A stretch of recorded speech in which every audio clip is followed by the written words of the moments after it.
Good morning, friends. It is Thursday on the Chris and Amy Show until 1 o'clock, and then it's that 1 o'clock happy hour with the Dave Glover Show. We hang out, we have a little bit of fun with you. We're going to try to do some of that today, whenever warranted. We love fun on this show, and we will do it whenever we can. There's a lot of heavy stuff, but hey, we're going to get to all of it. Don't worry. 314-436-7900 is the phone number to call or text. You know what the voicemail number is, Amy? It's 944-1120. Do you know what our social media handle is for Threads, Twitter, and Instagram? At Chris Amy KMOX. Time now for the top of the order. The top three stories everybody will be talking about. Back in April, we got those first reports of potential wrongdoing, I guess, if you want to call it that, by Clarence Thomas, Supreme Court Justice, who is taking vacations from billionaire donors. Another report today that there may be even more of those vacations that went undisclosed. Not unrelated, do scandals matter anymore to voters or in this political environment? A new poll suggests that scandals do not matter. If only Michael Dukakis could have his helmet moment back. And the Cardinals get a win on the road against a good Tampa Bay Rays team last night. We'll see what happens later on tonight. We're going to talk things over with Matt Pauley, who is the host of Sports Open Line. Major Garrett is going to join us on the show as well. Just a lot going on in the world, Amy, as there always is. Some days it feels like a fire hose. Some days it just feels like, oh, really another thing? Like this is happening now? We got a report earlier today, and you recall, because we talked about it just a little bit. And I imagine this is a story that's going to hang around at least for a while. And I don't know what the end game is going to be here. But Clarence Thomas, Supreme Court Justice, according to another ProPublica report, beyond what we heard already of the trips that were paid for and the gifts that were given to Thomas by billionaire Harlan Crow out of Texas, a Republican donor, took him on vacations, financed private school tuition payments for his grandnephew. We find out from ProPublica, according to the reporting today, that there are an additional 38 trips and gifts and all kinds of stuff that happened, destination vacations, in fact, they're called, that were previously unreported. Voyages on yachts, 26 private jet flights, 8 helicopter flights, a dozen VIP passes to professional and college sporting events, typically up in a skybox, 2 stays at luxury resorts in Florida and Jamaica. The list goes on. And so, this is reporting that has been done. Don't know the exact accuracy of all of this. We have not yet heard whether or not Thomas is denying or if he's going to say, well, I didn't think I had to disclose those either or whatever. But to me, it brings up this, which I think is the main takeaway from this and Hunter Biden and the illusion of access, or any other member of Congress or member of a judicial branch or legislative branch or executive branch that has the ability to affect our lives. I don't like it. I don't like that people in those positions are allowed any kind of gifts. And it may turn out that none of this is allowed and this is all really bad. And my guess is that it probably is not good. It's not to say there aren't other justices that do the exact same thing or have done something similar in their careers, but I don't like it. I don't like it. I don't want people who get to make decisions that affect the rest of us getting involved with billionaires who can influence the decisions they make that affect the rest of us. Yeah. I mean, ideally, they wouldn't. I agree with you. The problem is money is everything. Money is power. And whether these billionaires are giving political figures trips, showing them hospitality, giving them rides on private jets, or making contributions to their campaigns or forming super PACs and all sorts of dark money avenues, money will always influence. It just does. So we try to do what we can to limit what the appearance of impropriety. This ProPublica story, and ProPublica does great investigative work. a lot of times they are hyperfixated on someone. And at this point, Clarence Thomas is that someone. And I bring that up because is this something worth investigating? The fact that Clarence Thomas was taking trips, getting free rides from multiple billionaires? Sure. Here's what The Hill as well as ProPublica note. Justices, Supreme Court justices, are allowed to accept free travel. They're allowed to accept gifts, but they do have to disclose certain gifts, certain types of travel, and the writing, which we looked at when this story first broke a few months ago, was a bit unclear on what was supposed to be disclosed and what wasn't. So now ProPublica has, with monomaniacal passion, gone after Clarence Thomas to see what he has accepted. Okay, so he's accepted a lot. Here's my other question, though.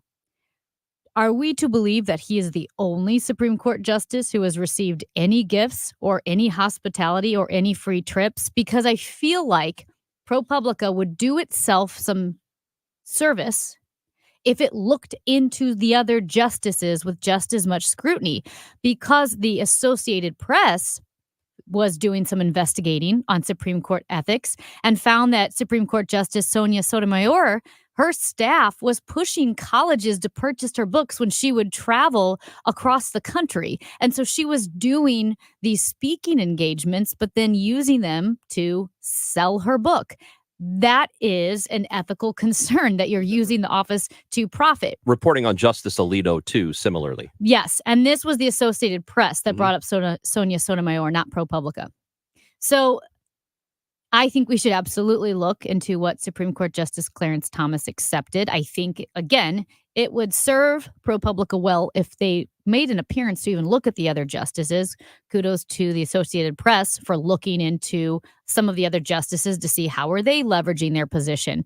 But you're right about that. And what I would say is, similarly, House Republicans should also go after and look into the Kushners in the same way they've been looking at Hunter Biden for years. And if we want to be fair about this, unless you're admitting it's not about fairness and it's just about getting one on the other guy, getting one over on your opponent, which I think that's what a lot of this is. And maybe ProPublica has done some cursory digging on some of the other justices, and I hope they do, because I don't care who's there. I want all of this out. I would venture to guess that Thomas, having been there for so long, since the early 90s, he's probably got a much...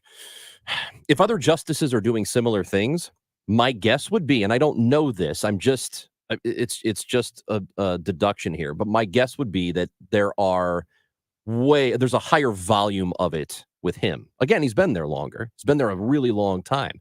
So that would be my feeling on it. But I agree with you in the sense that if we're going to do this for him, let's do it for every single justice on the court. And I understand that people are entitled to gifts, even a Supreme Court justice, but I'm kind of an extreme when it comes to this. I'm of the opposite mindset. I think there are certain jobs, and let's be honest, if you are a justice in the Supreme Court, you're making pretty good money. It's a tough job. It requires you to be intelligent. It requires you to go through a lot of schooling and hard work to get to the point of being a justice. And you should be well compensated, and they are. I think that should be the end of it. I don't think you deserve anything else. In fact, you probably should be barred from receiving any gifts from anybody because it can look improper. And if you don't want the job, if you don't want to do all of that, then don't take it. Then don't become a justice. Go do something else where you can receive gifts from other people. Well, and I do think, though, that those rules need to be outlined because everybody gets some gifts, right? You're going to receive some gifts. And here's the thing. If you're a Supreme Court justice, you went to Harvard or Yale or any of their Ivy League school, overwhelmingly so. You have Amy Coney Barrett, of course, who went to Notre Dame. really bucking the trend there. But when you go to those schools and you are a Supreme Court justice and you're in the Beltway, you are going to be extremely connected. That's one reason why people go to those Ivy League schools. Yes, education is great. You can get great education at other schools, but it's the connections. It's the people who go there. Oh, there's no question about that. Why you have like not only celebrities, but owners of football teams and baseball teams, and they're hobnobbing with other very well-known families. So you're going to be connected. So it would be impossible not to be connected or to be friends with very wealthy people. So you would just have to delineate explicitly the amount, maybe the value of the gift that you receive. Definitely explicitly outline what you have to disclose, because there seemed to be some confusion, because all of the justices are going to be very connected. To me, this is exactly the same thing as wanting to prevent people in Congress from being able to trade individual stocks, wanting to bar them from that. I don't think they should be allowed to do it. And I know there is pushback against that from some people who are, closer to it. People who are in Congress certainly don't want you to tell them they can't trade stocks. But the way I see it, sorry, you don't get to have this job. You don't get to be privy to knowledge the rest of us aren't ahead of time, and therefore get to dump out of a stock before it crashes because you know something the rest of us don't know. Or you can get in on something that is going to explode, a stock that's about to blow up. I'm sorry. I don't think you should be allowed to do it. And I think most reasonable people, if you poll people and they got to vote on it, I think they would say the exact same thing. Sorry, you're in Congress. You've accepted this job. Here's a list of things you cannot do. When I was doing the FBI Citizens Academy, right? You're in the FBI because now. I'm in the FBI. I have a badge now, so I can come to your house. Yeah. They talked about the agents who were there. Jay Greenberg, the special agent in charge, and some of the other guys who were there, and women, they would say, look, I mean, we can't be on social media. It's a small thing, right? I mean, who cares? Social media, not that big of a deal. But it's just a thing that an average person is allowed to do that somebody in a position like that can't. And that's the job. We can't be on Twitter. We can't do all. I think they can have LinkedIn maybe, but that's different than having a social media account. LinkedIn really has you more than anyone else has LinkedIn. Oh, it really does. LinkedIn is like a kidnapping situation. I check LinkedIn once every 6 months.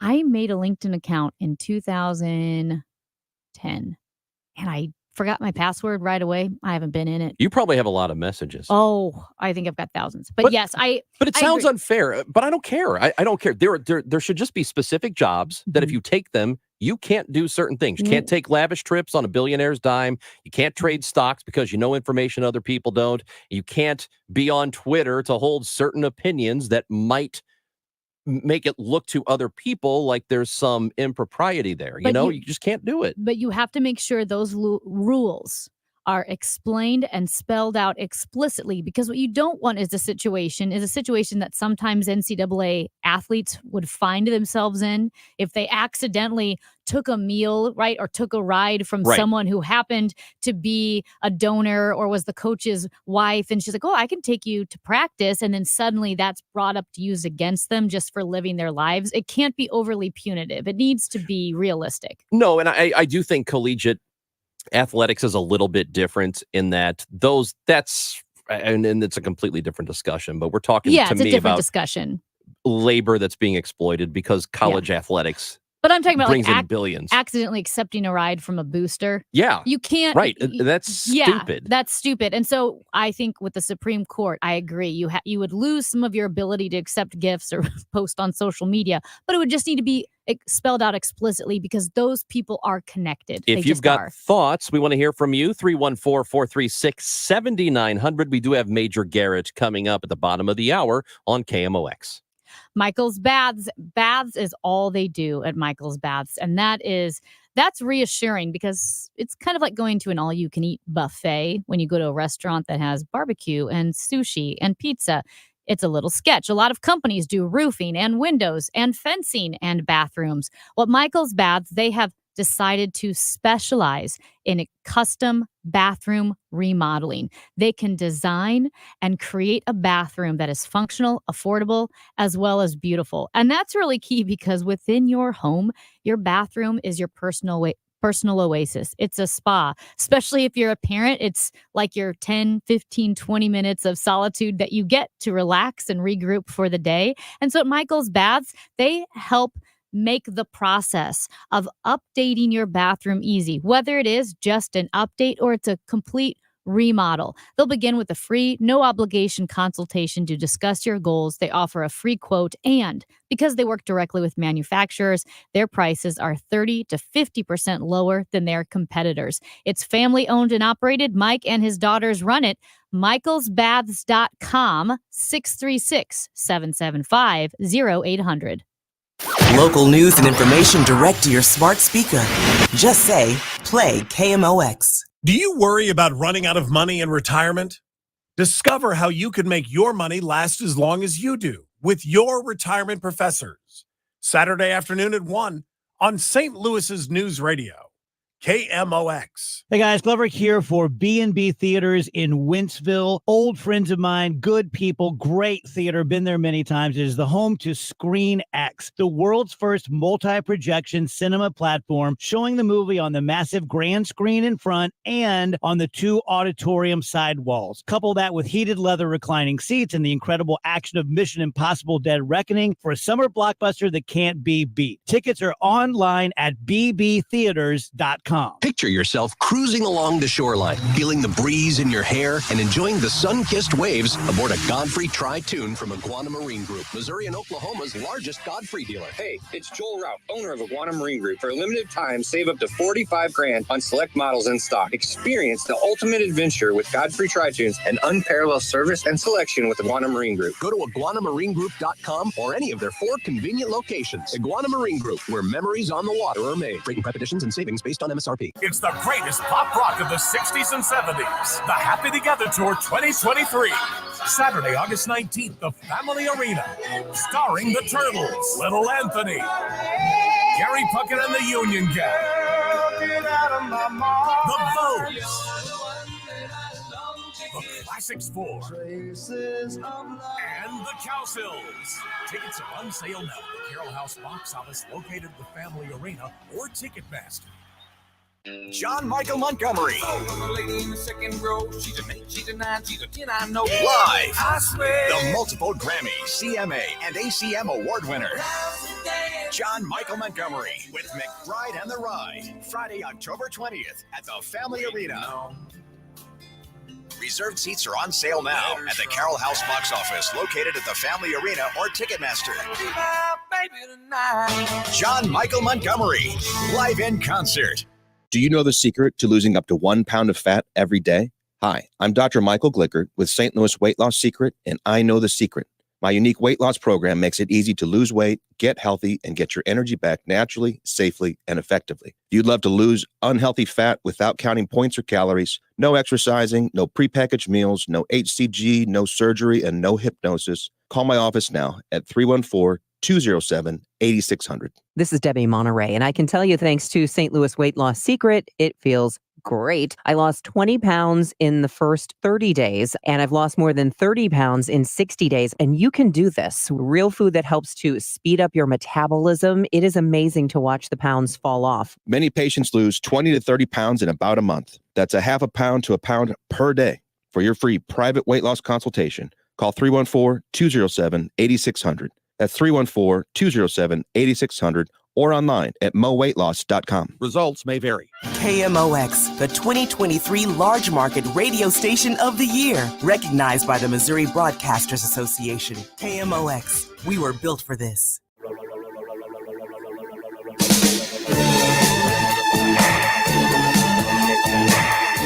Chris and Amy on KMOX. We're just discussing the new reporting from ProPublica about the 38 trips that were paid for by billionaires that Clarence Thomas, Supreme Court Justice, took. And this is in addition to, this is beyond the reporting they did a few months ago back in April in discussing whether or not they should even be allowed to do anything. And the reality is he didn't disclose some of it. And I think that is going to be the major problem here. My contention is they shouldn't be allowed to do it at all. And that should be the rule. That should be the rule. Look, if you want to do this job, that's the rule. I think you have to define at all, only because, remember... Well, we can set down definitions. Yeah, this is a lifetime appointment. Yeah. So if you, never can go to a birthday party or stay at someone's house, that's not practical. You just have to lay out exactly what the rules are. We'll make ground rules. And to me, like any other job, you can retire out of it. You don't have to do it until you die. You can just say, all right, I'm 70. I want to do other things now. Fine. You go do that. Let's talk to Damon in St. Louis. What's going on, Damon? Hey, how's it going, Ron? Doing okay, hey, man. Amy, how are you too? We're doing well. Hey, buckle in. Yeah, buckle in. Drive safe. I buckled in and I'm on my way to work. But you guys are so good. I'm gonna tell you, it's 4 people on KMOX that I love. That's Amy and Ron. Yeah. And it's Hancock and Kelly. And I like you guys' partner too. What was his name? Kevin. Used to be with you guys the show. Kevin Is awesome. The loud guy? He's okay. Let's slow down, Let's Damon. slow down. Damon, you're off to a great start, and then you did that. Hold your horses. Yeah, We got to slow talk down, about Kevin. Yeah. Well, anyway, what I wanted to say is you Ron, for a person who you claim that you're not political, you have some very good thoughts, and your concept. You actually try to stay in the middle as much as you can until you see the inequity that's going on in the system. And I admire that about you. Even Amy, who is a Republican, and I say that not with disdain, she used common sense and things. Thank you. That means a lot.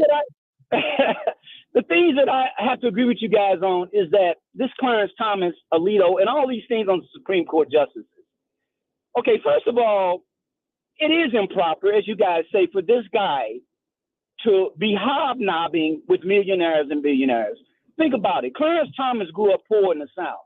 Now, if he wasn't a Supreme Court justice, do you think a billionaire would have sought out his company and take him on thousands, hundreds of trips and pay millions of dollars for these trips because he was Clarence Thomas, born in the South, and not being in anybody of special importance except for like one of us?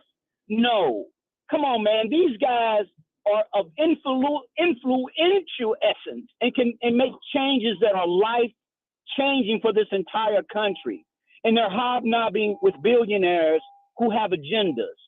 You know, it's not only is it obviously immoral, it's improper. And come on, Ron, you and Amy, y'all actually hit this one out of the ballpark. Well, it should be stopped. It should be immediately rejected. Amy doesn't agree. She thinks that Supreme Court justices should be courted by all billionaires. That's what she said during the break. Oh my gosh, Damon, don't believe him. Believe that, Amy. Thank you, Damon. Amy, I have to admit, I admire you. You put up with Ron. Oh, Ron come on. Well, Ron, come on. You just the perfect. You just sometimes your quips are so perfect, and I mean, you just be all over Amy. But she gets hers in once in a while, I have to admit. Yeah. But you're pretty good. Oh, you sting her all the time. And but you guys are right about this Supreme Court thing. This is horrible, man. This right wing, and I hate to say it like this, but these MAGA infiltrates, they're just bringing this whole country down, man. Well, I'm a 14-year veteran of the Navy. I was in the Navy, and I didn't care who was president. I love my country. Okay, when I bleed red, white, and blue. And I don't bleed no MAGA, okay? I love the country, the Constitution. I love the institutions that was established. We're never going to be a perfect country. But the thing that I love about our country is that we strive to be perfect.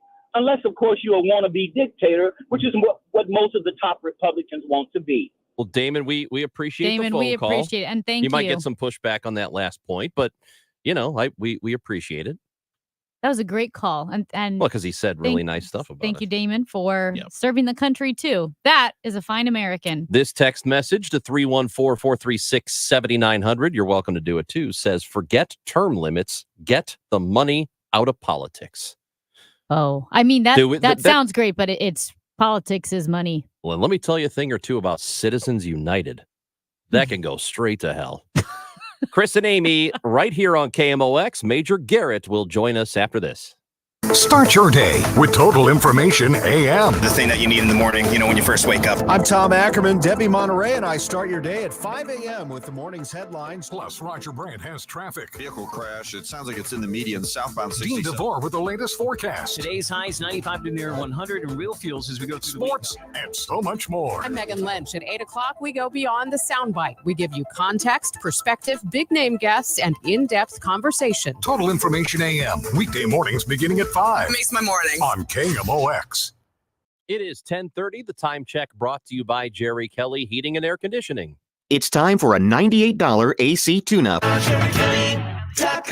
Hi, it's Debbie Monterey, and I see clearly thanks to Doctors Birdie and Malhotra. You can too. Go to youridoc.com today or call 314-966-5000. Join us at Odyssey as we all do our one thing. Together, millions of things for our planet. August is a great month to help out the environment by improving your gas mileage. Make sure your tires are properly inflated and heavy items like golf clubs aren't stored in your trunk.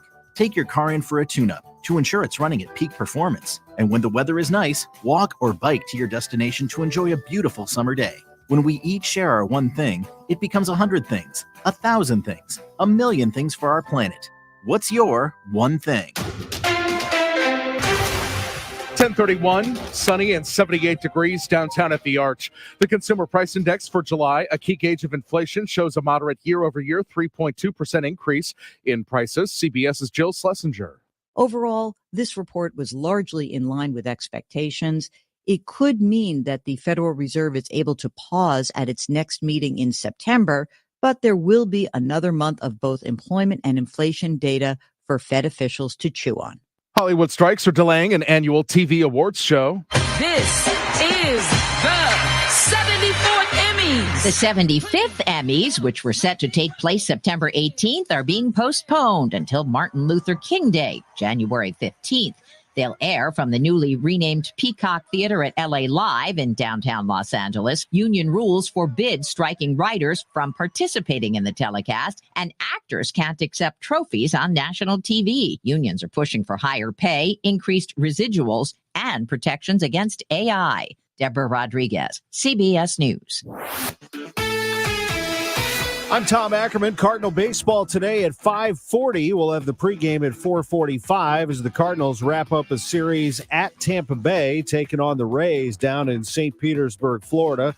It'll be Matthew Liberatore pitching for the Cardinals today. He is a former Rays prospect, traded to St. Louis in exchange for Randy Arozarena in that deal. Liberatore, the lefty, will try to prove that he is in contention for the Cardinals rotation next year. This Cardinals report sponsored by Aloha Pools USA. Swim next summer, alohapoolsusa.com. Three-vehicle crash on 70 going east before Cave Springs Truman. The two left lanes are closed. Also, some debris on the roadway, 270 going east to 367. The two lanes there are closed. This afternoon, sunny, warm, and sticky with a high of 84 to 88. For tonight, clear sky, low 71. Tomorrow, sunny, hot, humid, bit of a breeze with a high of 94, but real field temperatures near 100. It's 78 at the moment downtown at the Arch. I'm Michael Calhoun, KMOX News.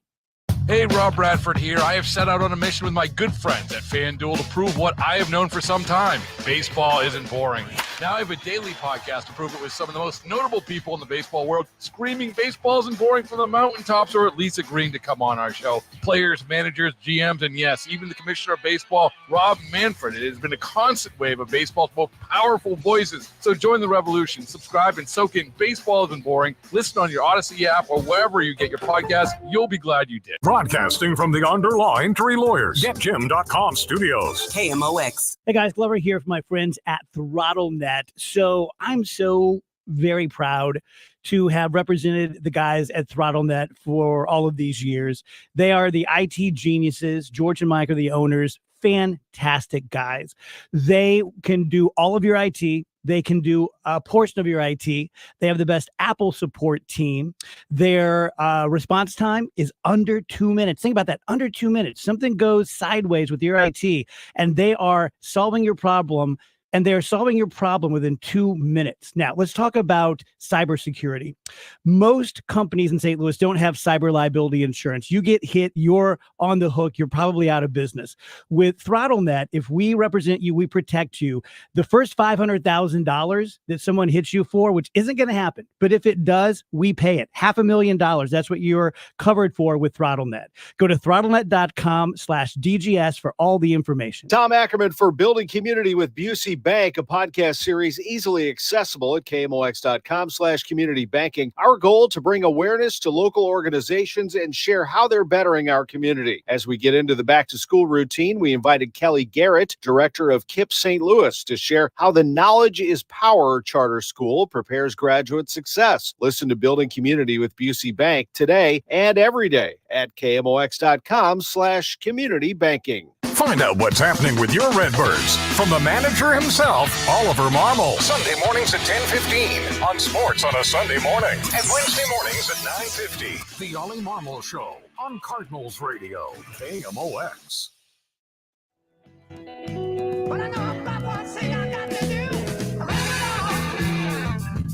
It's Chris and Amy on KMOX on Thursday. It's after 10:30. What does that mean, Amy? It means it's time for CBS Chief Washington Correspondent, Major Garrett. And Major Garrett is the author of The Big Truth, Upholding Democracy in the Age of the Big Lie, host of the Takeout podcast, and he's with us on the Quiver River Electric guest line. What's up, Major? Well, good afternoon. How is everybody? Happy, what is it, August 10th? I've lost track. It's busy time here in D.C. August 10th. Happy August 10th. Yes, happy August 10th to you. We always celebrate August 10th around here. It's a big day. It's a big day across the country. August 10th. We all know why. I have no clue. I have absolutely no clue. Nobody knows anything. Hey, what do you know about this this most recent report on Clarence Thomas, Supreme Court Justice of the trips, and we've been talking about it all morning already. What's your take on it? That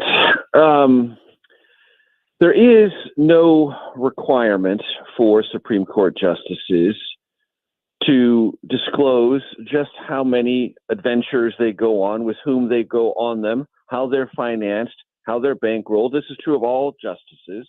There is a tremendous amount of scrutiny on Clarence Thomas because he seems conspicuously to have a lot of friends who are very wealthy, who shower upon him or provide to him, depending on your perspective, lots and lots of kinds of things that most Americans don't enjoy.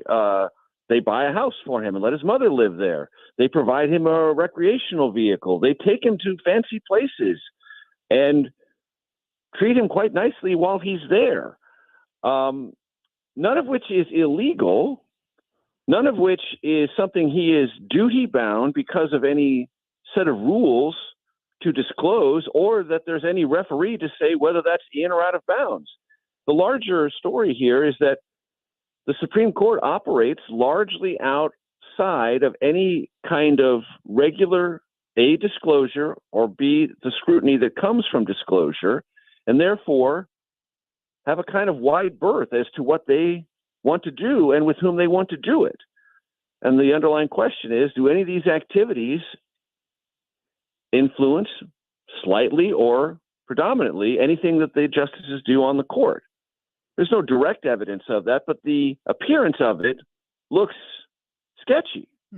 And this has led many in Congress on the Democratic side, entirely, not on the Republican side, to say, can we draw up a list of rules? Can we have disclosure requirements that are more trackable and more revealing about these kinds of side benefits that Supreme Court justices might be enjoying? A couple of Supreme Court justices appointed by Democratic presidents have had very large book contracts. Should those be disclosed? Is that outside income something that we should be monitoring? Well, I think the public's now engaged on this, and the Supreme Court under Chief Justice John Roberts' leadership has the most profound political problem it's had since the New Deal and the clash with FDR and FDR's attempt to enlarge the court because he was unhappy with its rulings. I mean, the court has gone through politically difficult times before, but this is by far the time where it's under most scrutiny and more Americans are questioning its underlying ethics than since the New Deal and the court's clash with Franklin Delano Roosevelt.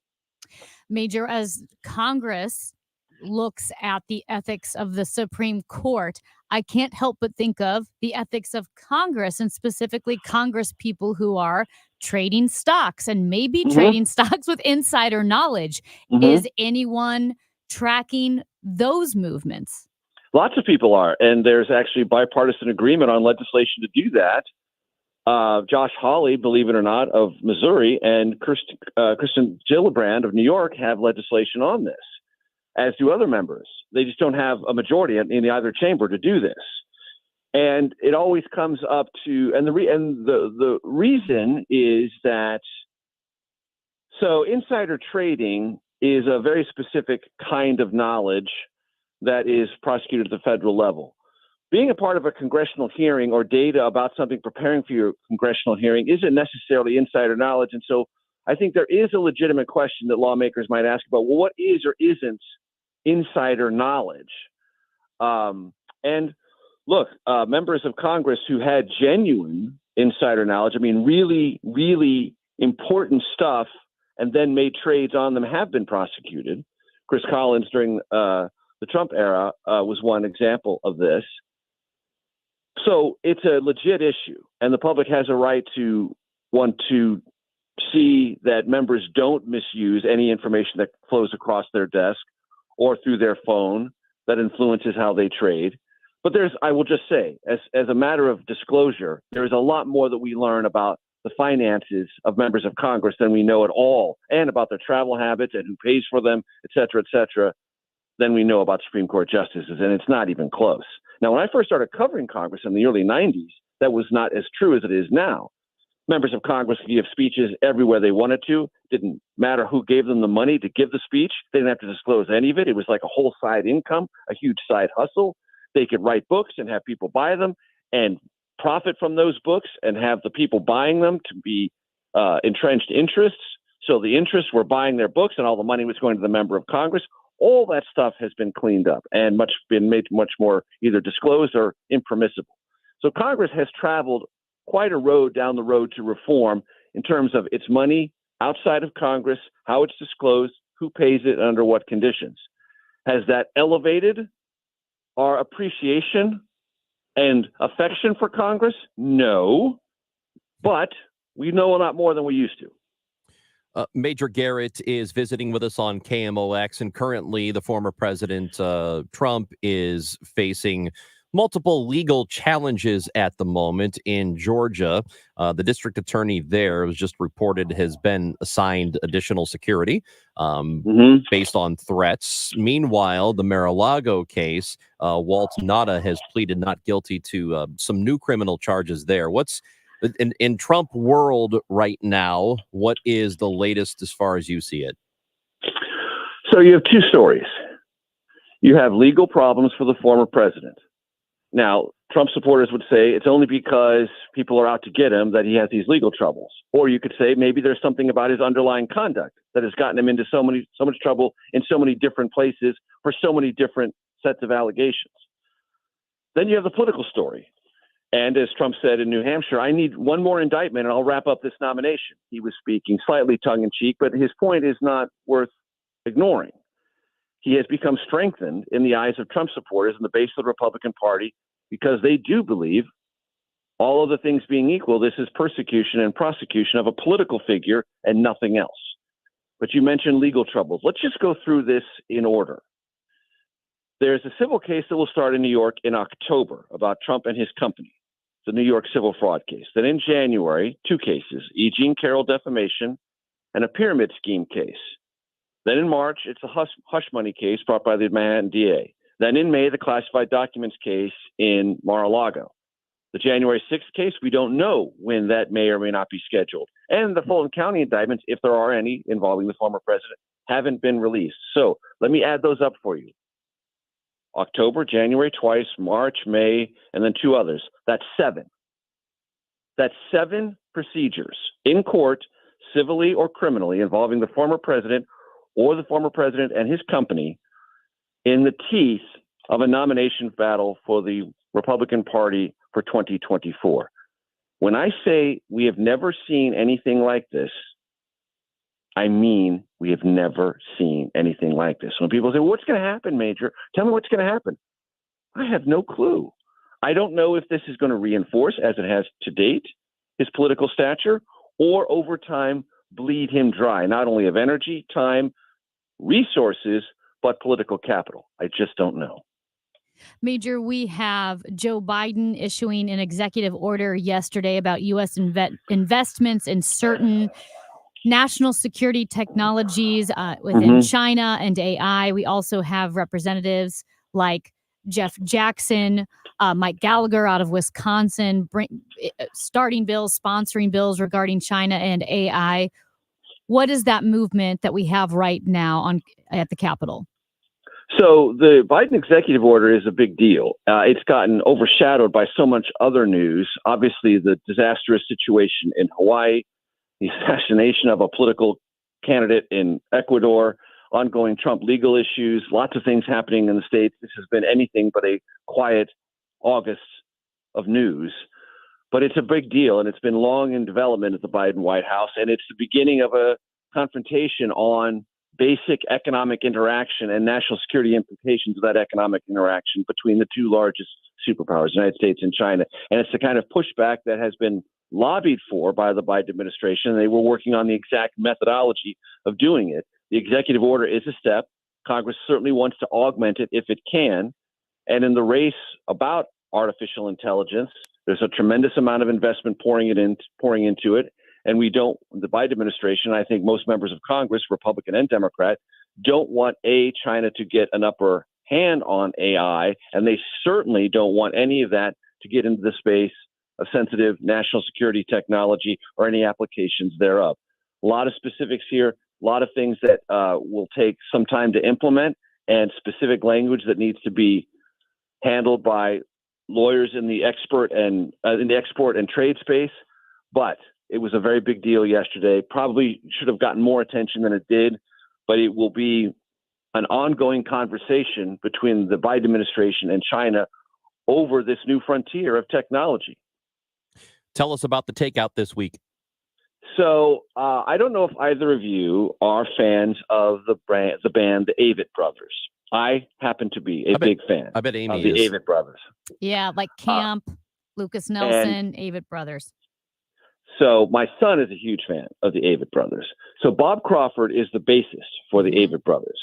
He is also an accomplished history buff. And he tells me on the show that when he's on tour, on all those bus rides, he reads history books. Well, he has produced a phenomenal 6-part podcast on John Quincy Adams. The title of that podcast is Founding Son. I've listened to all 6 episodes. It is sensational. So Bob Crawford, part of musical royalty, a full-on rock star, Wow. sits down with me and talks about his podcast on John Quincy Adams. That is so awesome. I love everything about that. Like, oh, yes, I happen to be an expert on John Quincy Adams. Oh, you don't say. I love it. I've always wanted to be a Civil War buff. One nugget. This is the hook for the show. John Quincy Adams was 7 years old and watched the Battle of Bunker Hill. He also served in the House of Representatives after he was president with Abraham Lincoln. That's an arc of American history, folks. Major Garrett, you are the best. You're the best. We are looking forward to the Takeout podcast, and we're looking forward to next week, next Thursday, when we talk to you again. I shall be here. Thank you, Major. To celebrate August 17th. Oh, my gosh. That's I can't an even wait. bigger day. I've been looking you forward. thought August 10th was a big deal. August 17th? Can't hold a candle. Get out of here, man. No better Watch day out. in the world than August 17th. What happened that day? I don't know. That's a great day. Thank you, Major. We'll see you guys. Bye. Major Garrett, Chief Washington Correspondent for CBS News. The Takeout Podcast, you know where you can hear that? On the Odyssey app, where you can also hear this show live and this show's podcasts when they are available after the show is over. He is also author of The Big Truth, Upholding Democracy in the Age of the Big Lie. Coming up next on KMOX, it's... Did you see this? KMOX, Hot Shots, Together Credit Union, and Michelob Ultra have teamed up to bring you another St. Louis City Caravan. It all happens Thursday, August 17th at 6 p.m. at Hot Shot Sports Bar and Grill in Fenton. Come on out and meet City striker Nico Giacchini. Oh, take it on for Giacchini. Take the over. Giacchini! He scores!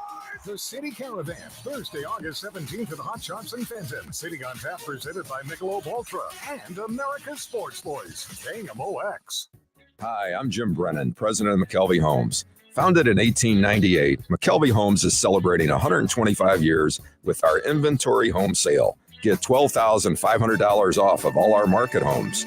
Move in quick, lock in your interest rate, and get all the popular features and colors selected by design professionals. And for every home sold, McKelvey Homes will donate $1,898 to Dravet Syndrome Foundation.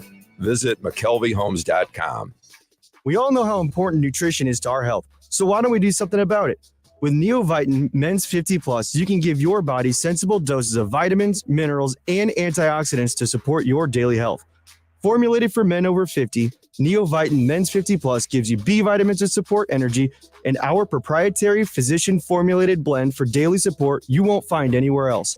Do something about your health today with Neovitin Men's 50 Plus. Available at your local Schnucks and Deerbergs. Hi, this is Charlie Brennan. If you or someone you love don't seem to be hearing that well anymore, make an appointment today with Dr. Colleen Bosler at one of our 3 St. Louis area audiology center locations: Creve Coeur, St. Peter's, and Florissant. Have you ever felt like sitting back or giving up at a family gathering because you're tired of working so hard to hear? Have you ever avoided going to an event because you know you won't be able to hear well? At the Audiology Center, we like to take a look at each person's personal needs. We want to get them exactly what they need to hear their best in all environments. Whether it's the television, noisy restaurants, family gatherings, or even just at home one-on-one with your spouse. We encourage you to make an appointment today so we can show you everything. Thanks, doctor. You can make that appointment today by calling 636-441-7470 or online, theaudiologycenterstl.com. MLBshop.com has everything you need to rep the team you believe in, the players you love, and the community you come from. So snag all those hoodies, caps, jerseys, and swag, and wear your pride with style at home, on the streets, and wherever you go. And with exclusive offers every day, you can unapologetically strut your stuff for a price you love as much as your team. Visit MLBshop.com, the official online shop of Major League Baseball. Major League Baseball trademarks used with permission. Amy Marks scores This is my show, my microphone. on KMOX. Did you see that thing? I can't believe it. Something is obviously wrong. This is a joke, right? Oh my God. Are you freaking kidding me? No way. You gotta be kidding me. Don't feel bad. There's no way you could have known that. Now, did you see this with Chris and Amy on the show? Hey, real quick before we get to your thing, Amy, just to respond to a caller. And we love calls. If you want to call and talk to us, we'd prefer it. 314-436-7900. We just had somebody who called and yelled at Tyler because we never ask Major about Hunter Biden. And that's a great point. We don't ever ask Major about Hunter Biden, except for all of the times that we ask about Hunter Biden. So we spend a lot of time on Hunter. yeah, we didn't one time mention any of it the last 3 blanking weeks. Bro, look, I know people hear what they want to hear. A lot of people have what we call imaginary radios in their cars, where they just make something up, or they think they heard something and they think they didn't hear anything. Yeah, we've talked about it. Here, we did have a listener. A decent amount. We had a listener who was mad at me today. Listening. Yeah, thank you for listening. Who was mad at me because he accused me of saying something that I did not say. And he said, even Chris was taken aback. I was. Let I me was just ask appalled. anyone, has anyone ever heard Chris taken aback? Yeah, and appalled? I was taken aback, back. I was so upset and appalled by your behavior yesterday. Anyway, go ahead. Ranj, I got a story. I can't tell if you're going to love it or hate it. They captured Hank the Tank. He was a black bear. Come on, man. In Lake Tahoe. He broke into at least 21 homes. Hank the Tank. 21? Yeah. Yeah. He's a repeat offender. He is a repeat offender. But remember, if you're a bear and you're able to escape from a zoo or break into 21 homes, I think under the Constitution, you're an American citizen and you can vote or something. Yeah. Because remember, Ben the bear kept escaping from the zoo. Awesome. He kind of deserved to be free at that point. Well, Hank the Tank has broken into at least 21 homes in Lake Tahoe. So they captured him. But good news, they're moving him to a sanctuary in Colorado. Quote, pending a successful veterinary check. Not sure what that means. I'm guessing they hope he doesn't have any diseases to endanger the bears in Colorado. But what do you think they said? How did the veterinary check go? Not great, man. This guy has got issues. But I just feel like Hank the Tank. I mean, and he's a big old bear. Look, actually think he's a sheep. What kind of bear? Well, Hank the Tank is a girl. It's not like a sun bear, like the human like sun bear where everybody was losing their minds last week because of the bear in China who looked like it was a man in a suit. Yeah. But it turned out it wasn't. It was actually a sun bear. Because sun bears are weird looking. That's a good news, bad news situation. The good news is you get to be a bear. Yeah. All right. The bad news is you're one of the weird looking ones. You look like a man in a pair of sweatpants. How do you think hammerheads feel? Like, dumb. Look, might be afraid. I'm a shark. Oh, you're just a hammerhead? Yeah. Get out of here. Did you see that oarfish that was discovered? It's this long, giant fish that looks like a sardine, only it looks like it's 8 to 10 feet long, and it swims vertically, completely vertically, straight up and down. So imagine a 10-foot long sardine or anchovy just floating vertically in the sea. Apparently, they're incredibly reclusive and hard to find, and some divers came upon this oarfish. And I will say, we may not have aliens in this universe, but we've got them in the water, in the oceans. The ocean has some alien-looking creatures. Most of the things in the ocean look like aliens. Yeah. But about these bears. Yeah. If you are a bear who's able to break into homes, I think you should just be allowed to let him be. Yeah. Let her, the bear, let her be.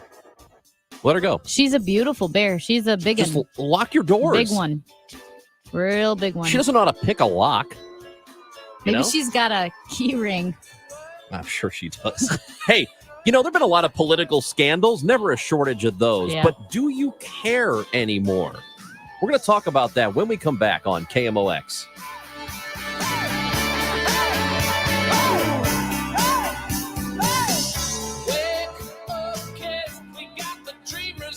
By now, you've heard all of our ads.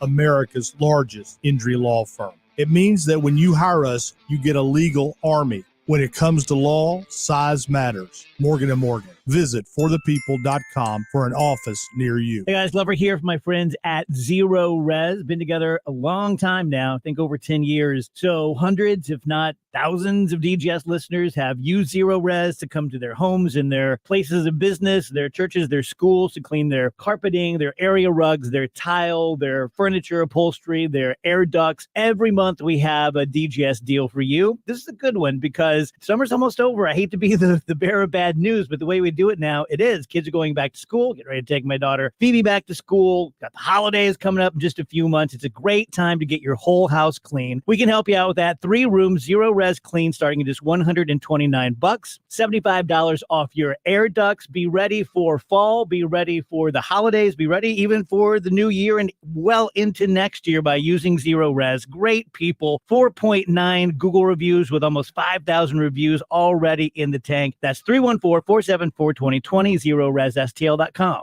Former pro football offensive tackle Mitch Schwartz knows for a guy, buying jewelry is a daunting task at most stores, but not if you go to Diamonds Direct. It's very simple and very easy process for a guy to go in there and not be overwhelmed. Mitch found Diamonds Direct and has been back many times buying jewelry for his wife, Brooke, and he's never felt any pressure. They're going to educate you about what you're looking for, what the diamonds are, how the process works. At Diamonds Direct, we respect both you and your budget.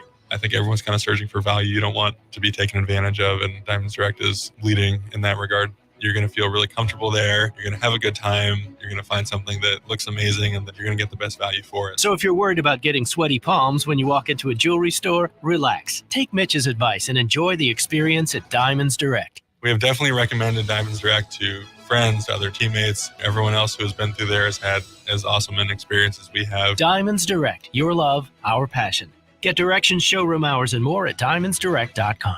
KMOX, KECK HD2, K254CR St. Louis. The home of the Cardinals, KMOX. Always live on the free Odyssey app. The choice of a lawyer is an important decision and should not be based solely on advertisements. I'm Jim Onder. Not all law firms are created equal. Don't risk your future with just any firm. See how Onder Law is different. Onder Law. Call 314 or 618-900,000 to learn more. If you need last-minute hires in no time, you need Indeed. Their integrated hiring solution lets you schedule and conduct video interviews all in one place. Finding your next great hire has never been more streamlined. Get hiring at Indeed.com/credit. Mid-America's most trusted source for news. KMOX. At 11 o'clock, it's a sunny sky, 79 degrees downtown at the Arch. I'm Michael Calhoun. Our top story this hour, the Consumer Price Index for July, a key gauge of inflation, shows a moderate year-over-year 3.2% increase in prices. CBS's Jill Schlesinger tells us about key sectors where consumers are paying less and where they're paying more. Components of the index that were down significantly: energy off by 12.5% from a year ago, gas down by almost 20%. However, gas prices have been rising as crude oil has gone up. Economists expect that energy and gas prices will drift higher when the next report is released. A plan to create a downtown Chesterfield hinges on a vote today by the city's Planning and Public Works Committee. The proposal by developer the Steinberg Group would replace the defunct Chesterfield Mall with thousands of apartments, shops, and businesses. The group Citizens for Downtown Chesterfield supports the project, but believed it was too dense. After meeting with Steinberg representatives for hours, the developer agreed to reduce the number of apartments by 10%, roughly 280 units, and commercial space by 25%. If approved by the committee today, the plan will go forward to the Chesterfield City Council. Scott Jagal, KMOX News. One GOP candidate for Missouri governor says the ability to amend the state's constitution should be more difficult. Secretary of State Jay Ashcroft tells KFDK, we're supposed to be a country, yes, of majority rule, but with minority rights. And unfortunately, in our country, we've seen what happens when you have just majority rule, but you don't have minority rights. We fought a civil war over that. We need to make sure that your rights aren't just based on what a simple majority of people said at the last election. Ashcroft agrees that the Missouri legislature didn't have the guts, quote unquote, to pass much last session, but will call for them to revisit reforming the amendment process next year.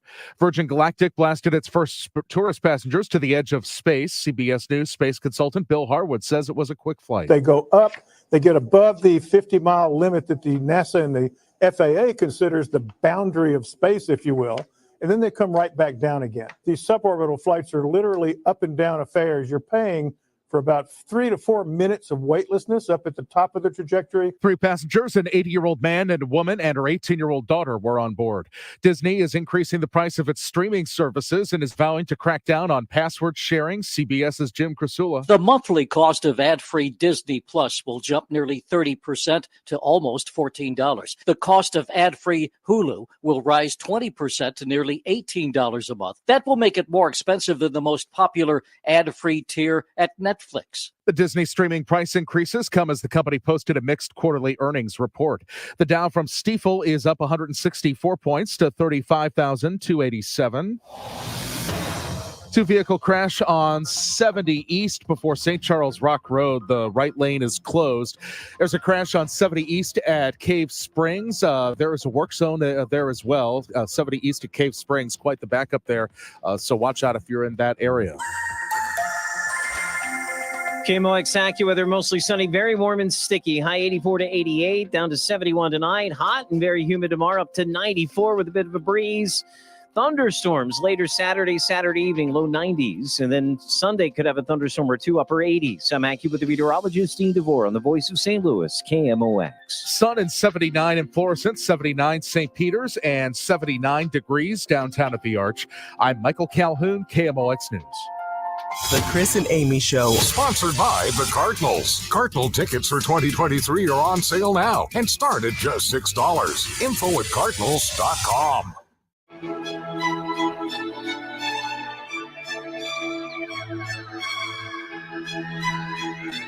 It's Amy Marks Kors and Chris Ranji, hour 2 of the show. You can be listening on the Odyssey app, AUDACY, also 98.7 FM if you're closer to downtown, and 1120 AM, of course. It's the old trusty, old reliable, but Odyssey is great. That app is great. KMOX.com. You can listen to us there, live podcast, all that stuff. So, Amy, we've been talking a lot about, well, hell, I think most of this show is some sort of scandal, some sort of political scandal. This show is a scandal. This show is, come on, man. We've got two real good citizens in this room. There are 3 people in this room. 2 of us are good citizens. Yeah. And I wouldn't say that about us at all. I think we're all right. I think people could learn a thing or two from us. So,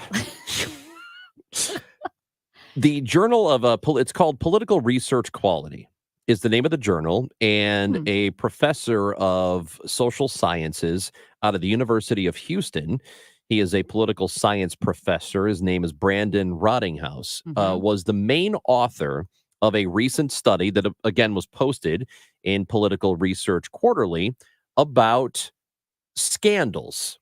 And currently, we have a landscape of them. There are plenty of them. There's no shortage of them. I'm not sure there are any more than there used to be. We've always dealt with political scandal.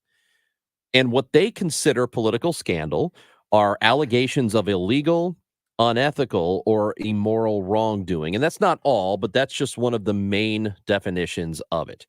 What he finds in the study is that we, as a country, apparently don't care much about it any longer, that it doesn't really have any real world consequences. And we have joked about something as innocuous as a presidential candidate riding a tank and putting on a helmet and looking stupid in the helmet, and that tanked his political career. Michael Dukakis. Or Howard Dean at a rally when everybody is screaming and it's the end of the speech and it's hype and he just yells, "Yeah!" And that's all you hear, and that tanked his presidential run. And it seems now, looking back, those are stupid. Those are stupid reasons to not vote for somebody. When you have the amount of stuff that goes on today, and why don't we care? I think there's a simple explanation, and it sort of says this in the study, and the study kind of backs up what I've been thinking for a long time. I'm not saying I'm brilliant, but I kind of knew this. I think it's because we have now mainstream political outlets, major media outlets. There've always been niche radio shows in the past. You know, there was Air America, and there's always been guys like Rush Limbaugh who've always been out there, but not until we've had major television news networks that were pervasive in homes around the country has there been political safe harbor for people, where no matter what you do, as long as you have that network to go to bat for you because you are a Democrat or because you are a Republican, and simply because of those qualities alone, that it doesn't matter what you do, that there is no scandal seemingly bad enough to tank your political chances any longer. This is not like the early 90s or the 80s or any time before that. It's such a weird place to be in, and I really do think it's about the media landscape that we have now in this country. Yeah, no, there's always been scandal. I mean, there was the infamous blue dress and everything like that. That was a real thing. That's a real actual scandal. That's a real scandal, right? And of course, there was an impeachment proceeding because of it. But it's not that we don't care about scandal anymore. It's that everything we do is relative. We base our judgments on our experience and on our worldview, and many things have to be contextualized. Why does this matter? Because previously, policy mattered in politics, and there were the fabric that held together our or I should say the threads that held together our cultural fabric, they're a little bit tighter. So even Democrats and Republicans could agree on some things. I don't want to go straight to the most contentious issue, but you had Bill Clinton, right, who was a Democrat. He did perhaps more than any other modern president, did more for religious freedom. He signed the Religious Freedom Act. He also was against partial birth abortion. So he was pro-choice, right? But there were people across the aisle who would talk about partial birth abortion. There were real policy talks here. So when the scandal broke, Republicans especially said, well, character matters. Character matters.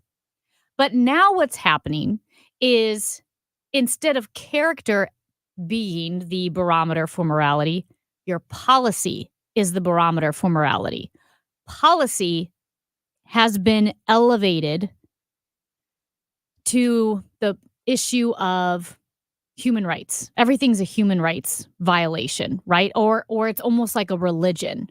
So as long as your guy votes the way you would want to vote, or gets the Supreme Court justices that you want, or has the conservative or liberal policy that you want, character doesn't matter. It doesn't matter what he does with girlfriends or wives. It doesn't matter if he lies. The ends justifies the means. We've elevated, and I say policy, I guess it's not even really policy. It's just your politics. If you identify as a conservative, that's all that matters. What Supreme Court justice are you going to nominate? How do you feel about the culture wars? Because It doesn't matter how you live your life. I just need to know if you're on my team. Well, here's what's interesting. There is recent reporting, and it was more Google search analysis that was done. And the searches for, let's go back to August of last year. So a year ago in 2022, when the FBI searched Mar-a-Lago. And what Axios did was they did an assessment of all the Google searches that took place during the time. And there was a spike in searches about Donald Trump, and it went up dramatically.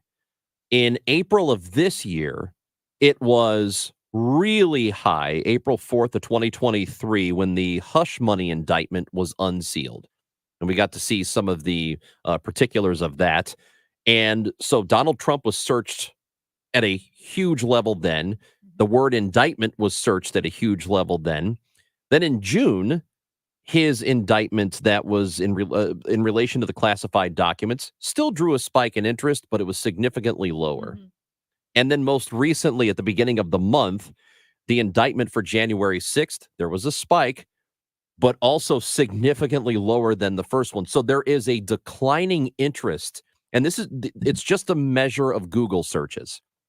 So, you hear about the story, you hear President Trump's been indicted, you hear about arraignments or whatever, whether you go to search out that topic online, fewer and fewer people are looking it up. There seems to be, and I think we've talked about Trump fatigue for a while now, where people are just tired of it's the constant whatever side you're on. If you're a Trump supporter, you're tired of the investigations. If you do not like Donald Trump, then you are tired of all of the infractions that he's seemingly a part of. Yeah. But people are just, it's almost like we are desensitized to any of this stuff, where if this were the early 90s, I believe this, prior to Fox News or MSNBC or networks like that, had any presidential candidate been involved in a third of what the former president is involved in, that would have tanked him absolutely. So I don't even think, I think, yes, we're desensitized, but some of it is because we have scandal fatigue, right? The human brain can only absorb so much scandal. So some of it, a small percentage, is true involuntary desensitization. But I think a huge part of it is voluntary, deliberate. I am going to downplay the scandal because I have decided something else is more important. I kind of got lost, I think, in my sentences earlier. To give you an exact example of what I mean. Albert Mohler is the president of the Southern Baptist Theological Seminary, hugely influential in the evangelical circles. Back in 2016, when Donald Trump ran for president, he called Trump, quote, beneath the baseline of human decency. Quote, a sexual predator. Quote, a realization of evangelical nightmares. Quote, we would not want our children to be around him, and whom, quote, honest evangelicals would not want as a next door neighbor. He said if he supported Donald Trump, he would have to apologize to Bill Clinton, because remember, the evangelical conservative side said character matters. And if you couldn't trust Bill Clinton to be faithful to his wife, how could you trust him to be faithful to the American people? Guess who flipped? Albert Mueller now supports Donald Trump because he's decided, well, actually, the Supreme Court justices matter more, or the policy matters more, or whatever it may be. He's suddenly decided that all of those moral stands that he took don't matter. And for what it's worth, in 2016, he said Trump being a pro-life candidate isn't enough. But suddenly it is. Yeah. So I want to point this out because I know you won't do it for yourself, and I'm going to right now. You are saying all of this as a literal evangelical Christian. Yes. You might actually be in my life. I mean, I know a lot of Christians and people who go to church, and really that is a massive part of their lives. I don't know if I know anybody who is literally an evangelical Christian outside of you. I think you're it. So you're bringing this up as a person who has the credentials for that. You're not me speaking. I don't have the credentials for that. I couldn't do it. But I want to point that out. Yeah, thank you. Yeah, and I think that's important to note, because you're going to get some blowback. People like, oh, well, Trump does like this. Amy Marks-Kors is literally an evangelical Christian, studies the Bible more than probably anybody I know in my life.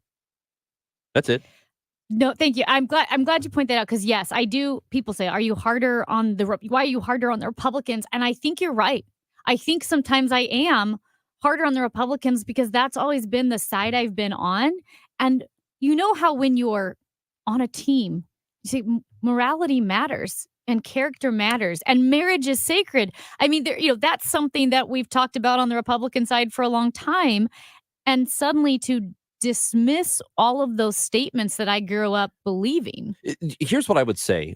You know how people in some cities are more intense about this than others, but when it comes to your sports teams that you live and die with, so here in St. Louis, it's clearly Cardinals. I mean, that's the number one, and by a long shot. When your baseball team fouls up, you have no problem criticizing them because you want them to be better. You want your team to do better than it's doing, and you know they're capable of doing better. I wish people would treat their own political parties the same way, but they don't. Some do, but the majority don't.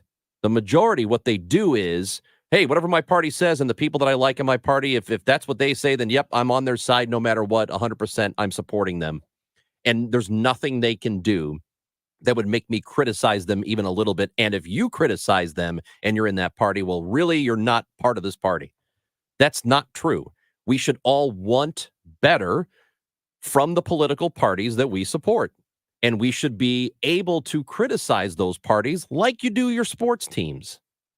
Right? You want your sports teams to be better. You want the Cardinals to be better, and you're willing to criticize them when they're not.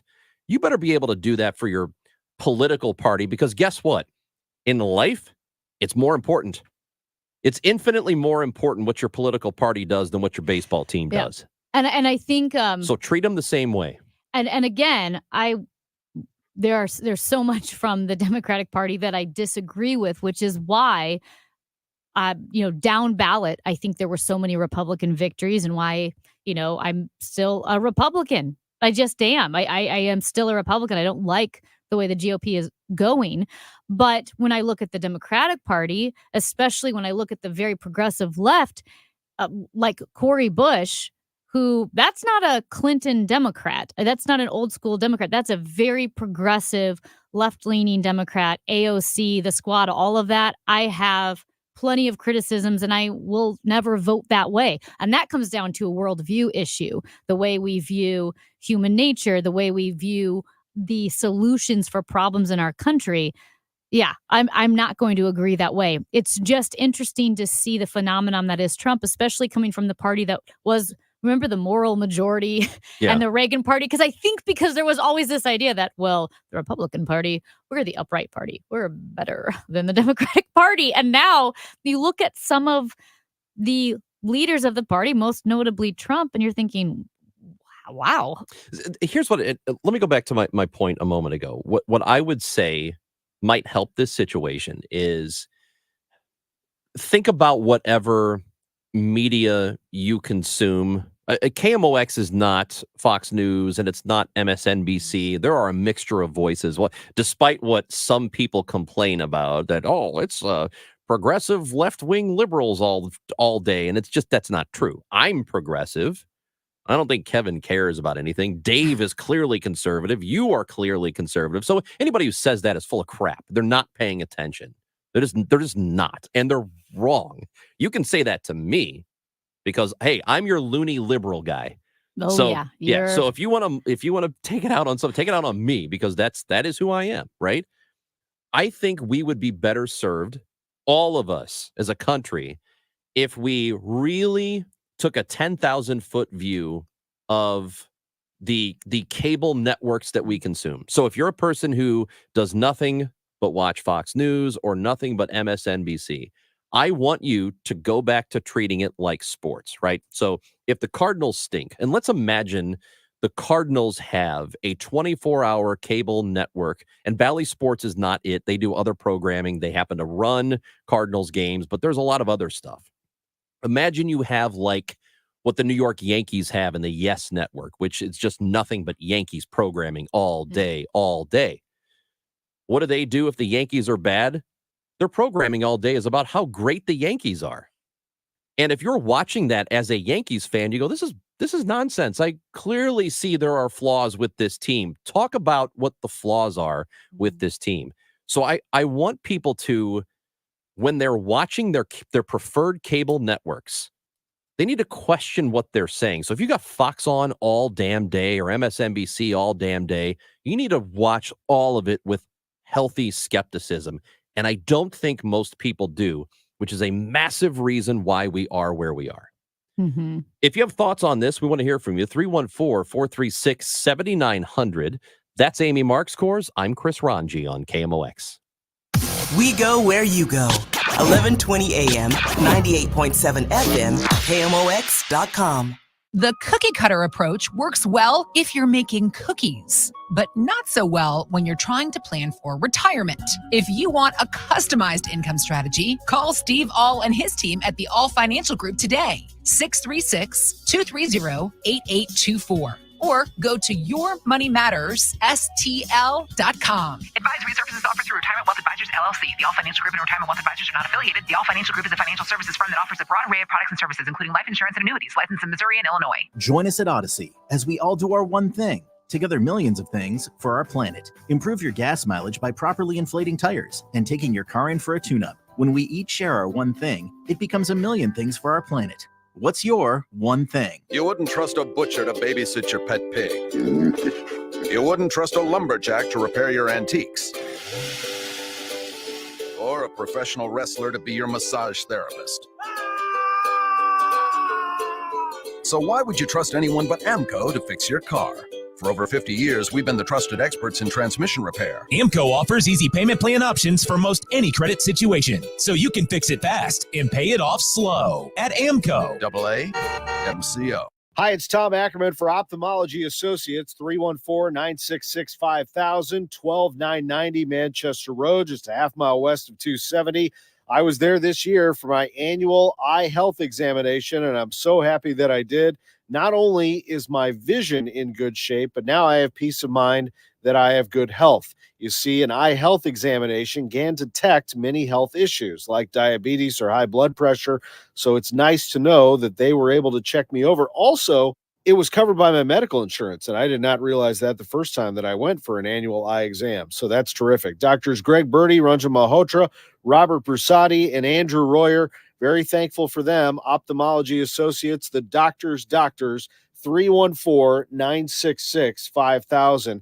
You should also schedule your eye exam and reach out to them. And when you do, tell them that Tom Ackerman sent you to Ophthalmology Associates. Also online at youridoc.com. An important message from S&L Coins. S&L Coins pays top dollar for your gold and silver coins, old currency, gold-filled jewelry, scrap gold and silver, silver plating, gold and silver bullion. Get a quote with a call to S&L at 544-3600. S&L Coins, 544-3600. Or visit S&L Coins at 9300 Gravois, just east of McKenzie. Open 9 to 5 Monday through Friday, 9 to 4 Saturday. Before you sell, call S&L 544-3600. Hey, it's Joel Rauch, owner of Iguana Marine Group. There's still time to enjoy your summer on the water, and we're loaded with inventory for immediate delivery. With a Godfrey Tri-Tune, you'll be the envy of the water. Right now, save up to $45,000 on select models. Don't miss out on the hottest summer sales event. Experience the ultimate water adventure aboard a Godfrey Tri-Tune, an unparalleled service and selection from Iguana Marine Group. Go to iguanamarinegroup.com or any of their 4 convenient locations. Iguana Marine Group, where memories on the water are made. Freight and prep additions and savings based on MSRP. Connect with KMOX on air, online, 1120 a.m., 98.7 FM, KMOX.com. It's Chris and Amy on KMOX. We're going to give you the birds at the bottom of the hour with Matt Pauley. We'll talk some Cardinals. Let's get to a call, though. We visit with John in Overland. What's up, John? Oh, great. You got me on. I want to talk about this is the 21st century. The year is 2023, so keep that in mind. So the Department of Justice has done 2 reports of 2 police departments this year. The reports have been out for a few months. Number 1, let's start with the Minneapolis, Minnesota Police Department. They were found to have a pattern and practice of using deadly force many times when no force was necessary and there was no threat by anyone. They use excessive force more than that, because you're going to have more excessive than deadly, of course, but they use deadly and also excessive force when no threat was available to anybody and there was no reason to use any force at all. Okay. They had 6 times. John, let me ask you a question. What is I'm not doubting what you're saying factually. I'm just wondering what it has to do with what we're talking about. Well, because you just talked about society and things. Yeah. I could have talked about Trump, but I just decided I want to bring it up because it's never brought up. Okay.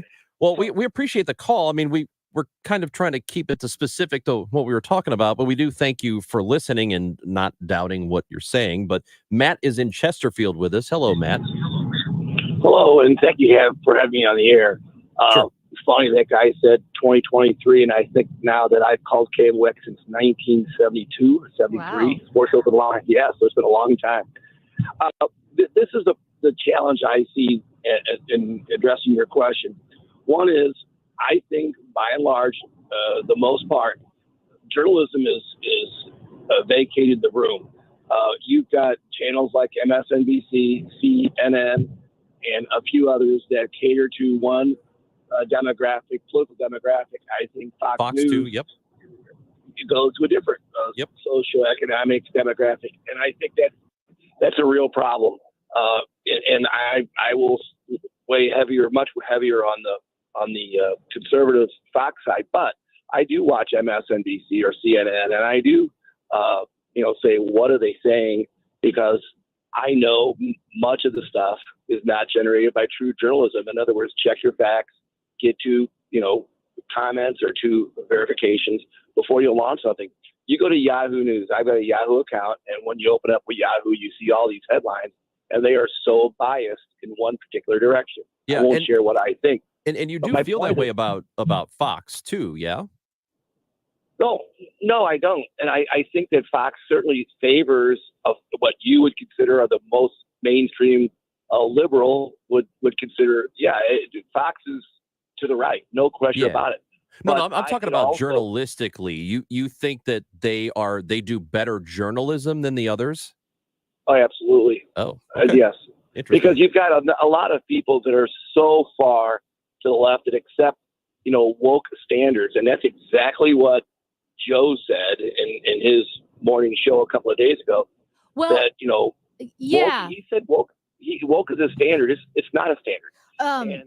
Well, I will say this about the news networks. There's a difference between the talk show hosts, like a Sean Hannity or, previously Don Lemon or like a Joy Reid, and the reporters in the field. Yeah. So when it comes to like being in the field reporter, CNN is great. Fox has some very good reporters too. Sure. And Very so good does reporters. MSNBC and CNN. I think that's, I don't think I don't believe Matt is looking realistically at the networks. If he thinks Fox is really good journalistically, but the others aren't, that's totally wrong. You got to know the Don't talking agree with heads, them at all. like Sean Hannity and Joy Reid, right? They're talking heads. They're not the journalists in the field. That's Amy Marks Coors. I'm Chris Ranji. We've got Matt Pauley coming up next on KMOX. Do you know the secret to losing up to 1 pound of fat every day? Hi, I'm Dr. Michael Glickert with St. Louis Weight Loss Secret, and I know the secret. My unique weight loss program makes it easy to lose weight, get healthy, and get your energy back naturally, safely, and effectively. You'd love to lose unhealthy fat without counting points or calories, no exercising, no prepackaged meals, no HCG, no surgery, and no hypnosis. Call my office now at 314-207-8600. This is Debbie Monterey, and I can tell you, thanks to St. Louis Weight Loss Secret, it feels great. I lost 20 pounds in the first 30 days, and I've lost more than 30 pounds in 60 days. And you can do this. Real food that helps to speed up your metabolism. It is amazing to watch the pounds fall off. Many patients lose 20 to 30 pounds in about a month. That's a half a pound to a pound per day. For your free private weight loss consultation, call 314-207-8600. That's 314-207-8600 or online at moweightloss.com. Results may vary. At 11:30, some sun and 80 degrees downtown at the Arch. The search of the wildfire wreckage on the Hawaiian island of Maui is revealing a wasteland of burned out homes and obliterated communities as firefighters battle the stubborn blaze that has already claimed 36 lives, making it the deadliest in the U.S. in recent years. President Joe Biden will ask Congress for $13 billion in emergency aid to Ukraine, another massive infusion of cash as the Russian invasion wears on and Ukraine pushes a counteroffensive. Work from home Fridays means hybrid work has made the ritual of the Friday happy hour a tough sell. The fizzle of Fridays has bars and restaurants doing everything from hiring midweek DJs to offering cheap drinks earlier in the week when workers are in the office. In the new era of remote work, Tuesday through Thursday are the busiest days at the office. Courtney Donahoe, Bloomberg Radio. We've got some slow-moving road work on 55 North at Route A. 2-vehicle crash on 70 East before St. Charles Rock Road. That's been in the right lane. Crash on the right shoulder of 70 East at Cave Springs. And we're also looking at a crash on Clarkson Road going south at Kerrs Mill. This afternoon, warm, sticky, sunny with the high of 84 to 88. Clear tonight, the low 71. Tomorrow, AccuWeather real feels reach near 100 in the afternoon. The high temperature 94. At the moment, sun and 80 downtown. I'm Michael Calhoun, KMOX News. Hi, this is Ken. And Lori Heisey of Heisey Advisory Group. We're dedicated to helping individuals and families work toward their financial goals. Join us Sundays at 9:30 a.m. for Your Retirement Highway. Investment advisory services by individuals through AE Wealth Management, LLC. Broadcasting from the Underline Three Lawyers. GetJim.com studios. KMOX. We all know how important nutrition is to our health, so why don't we do something about it? With Neovitin Men's 50 Plus, you can give your body sensible doses of vitamins, minerals, and antioxidants to support your daily health. Formulated for men over 50, Neovitin Men's 50 Plus gives you B vitamins to support energy and our proprietary physician-formulated blend for daily support you won't find anywhere else. Do something about your health today with Neovitin Men's 50 Plus. Available at your local Schnucks and Deerbergs. Hey guys, Glover here from my friends at ThrottleNet. So I'm very proud to have represented the guys at ThrottleNet for all of these years. They are the IT geniuses. George and Mike are the owners. Fantastic guys. They can do all of your IT. They can do a portion of your IT. They have the best Apple support team. Their response time is under 2 minutes. Think about that, under 2 minutes. Something goes sideways with your IT, and they are solving your problem and they're solving your problem within 2 minutes. Now, let's talk about cybersecurity. Most companies in St. Louis don't have cyber liability insurance. You get hit, you're on the hook, you're probably out of business. With ThrottleNet, if we represent you, we protect you. The first $500,000 that someone hits you for, which isn't going to happen, but if it does, we pay it. $500,000. That's what you're covered for with ThrottleNet. Go to throttlenet.com/DGS for all the information. What defines us is who we are as a collective group and how we progress and gain momentum through the season. The Coach's Corner with St. Louis City Coach Bradley Carnell. Mondays at 9:35 on America's Sports Voice, KMOX. Hi, I'm Paul Goldschmidt. I'm Cardinals outfielder Lars Nootbaar. I'm Woodson Contreras. Now, Chris and Amy give you the birds. I'm Adam Wainwright, and you're listening to the voice of the Cardinals, KMOX. Infield in, the 1-1 pitch to Goldie is hit sharply to right, base hit. 1 run scores, and Tommy Edman's going to try to score, and the throw is not in time.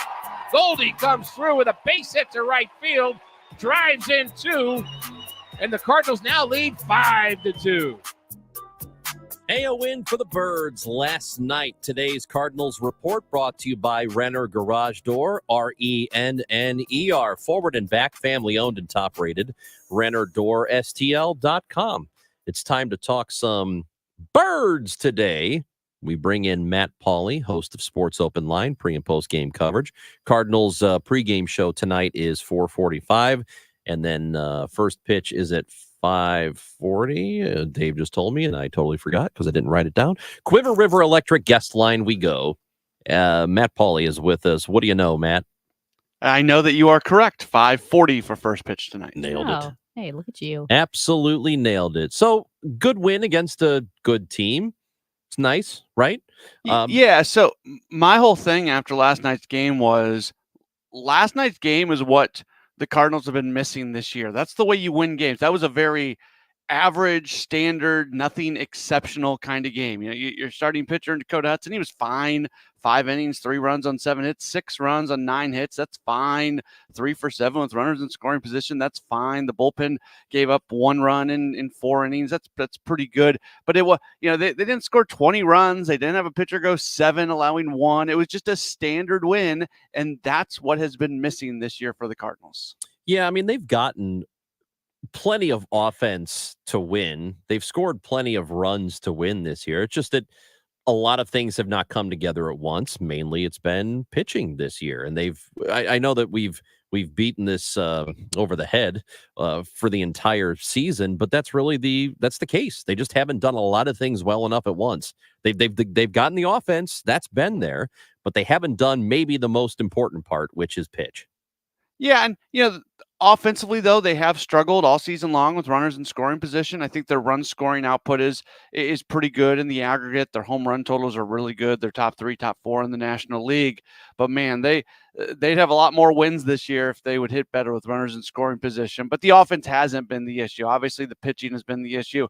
And the one place that I think I differ from a lot of people, I think it's more the relief pitching that's been the bigger issue than the starting pitching. Both those things have not been especially good. But if I'm looking at the reason why this team is not contending for a playoff spot right now, I set my sights more on the relief pitching than the starting pitching.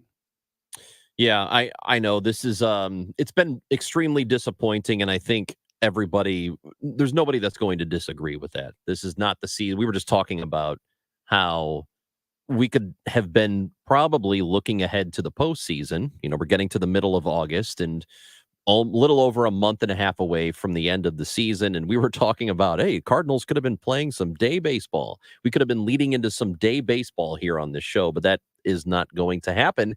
And it's strange to have that conversation that we're not going to be doing this in a couple of months.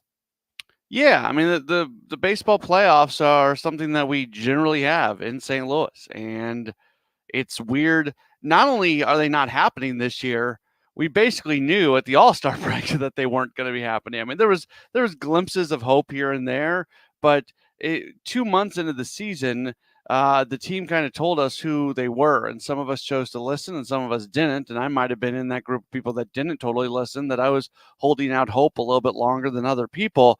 But it's it's not something where they're just going to barely miss out on the playoffs. Like they are not a playoff team, and they're not anywhere close to it.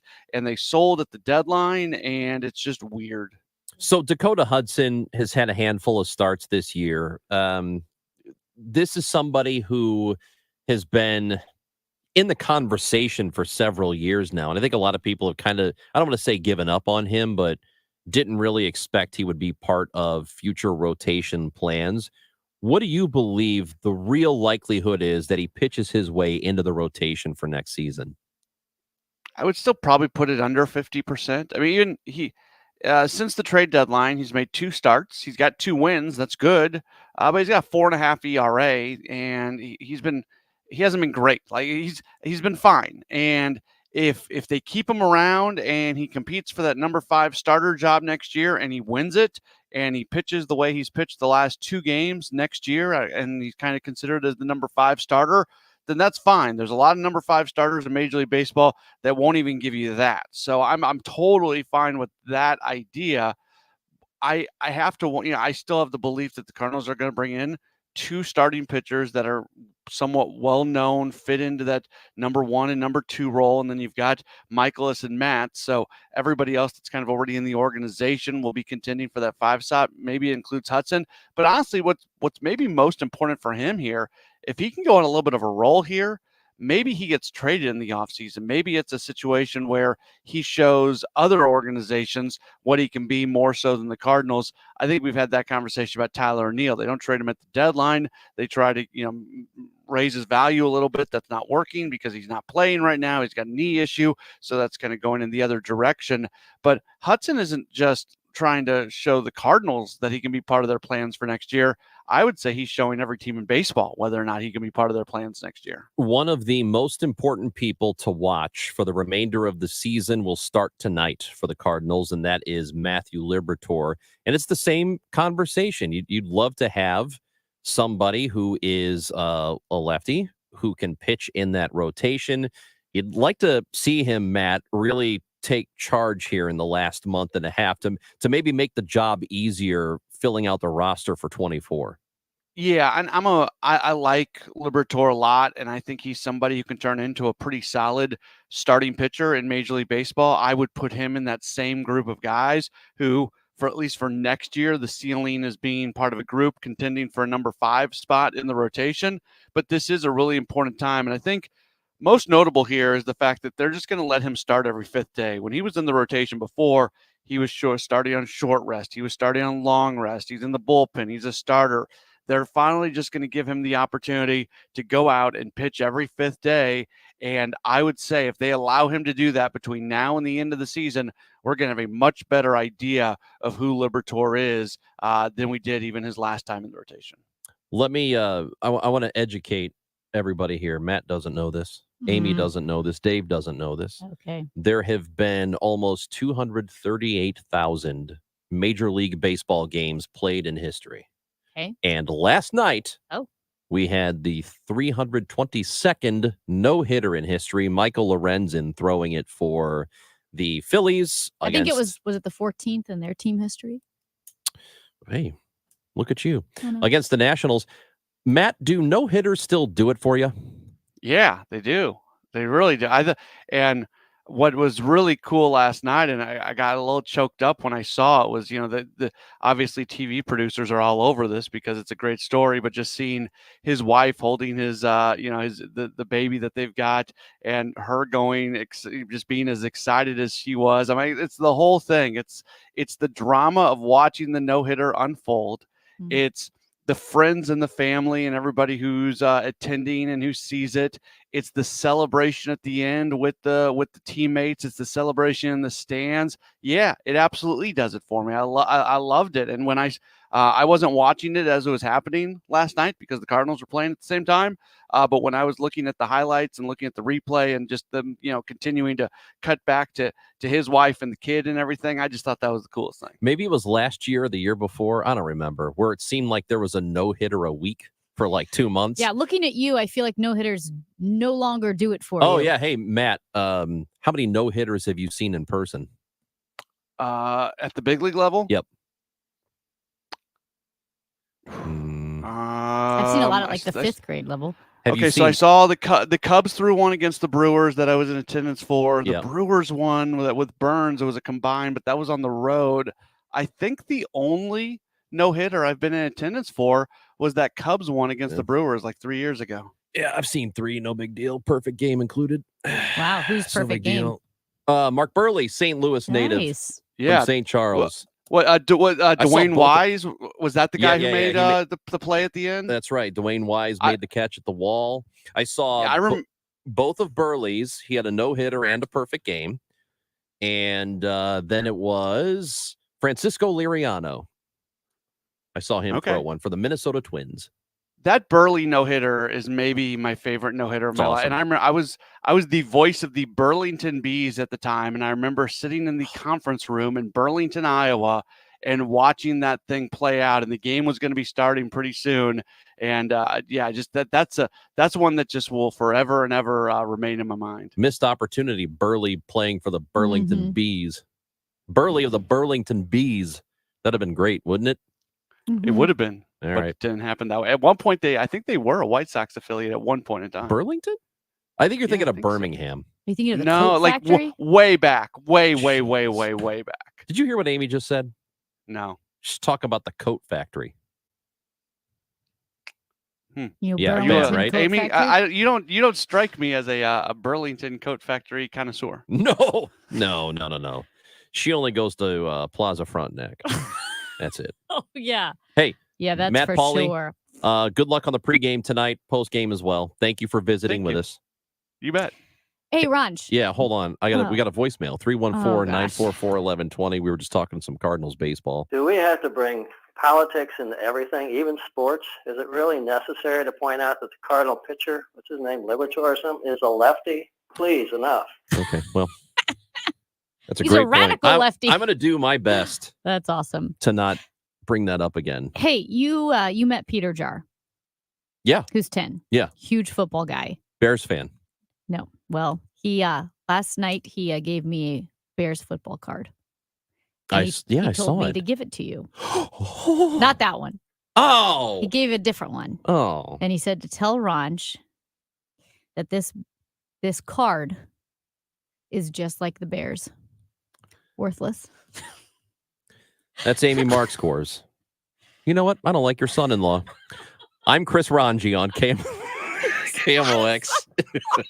Amy's son-in-law. That works. It's KMOX. STL Fenceworks, never prouder to be on this show. And they have been with me the entire time I've been at KMOX, and that is pretty awesome. You should visit them at stlfenceworks.com. And when you do, tell them, hey, I heard about you through Amy on KMOX. Give them a little nod because they are proud and excited to install American-made aluminum and vinyl fence products and American-made decking. So let's start with the decks because it's so beautiful. The fall weather is just around the corner. We spent the other night out on the deck listening to Cardinal baseball, chatting, having a drink. It changes the whole vibe of your home. It makes your home the gathering place for family and friends. Well, STL Fenceworks is the #1 distributor of Wolf Cellular PVC maintenance-free decking in the Midwest. And that's the #1 maintenance-free decking product in the country. And STL Fenceworks will install it, and they have a lifetime guarantee that not only reinforces their craftsmanship and quality and customer-first approach, but it surpasses anything else offered in the industry. They've also partnered with Jareth Manufacturing, which invented the aluminum fence industry over 50 years ago. So whether you want to add space to your home with the deck or maybe define that backyard space with a fence, STL Fenceworks is where you need to go. STLFenceworks.com. Hi, I'm Maria Kina, inviting you to join us for our annual KMOX blood drive in memory of Brett Bloom.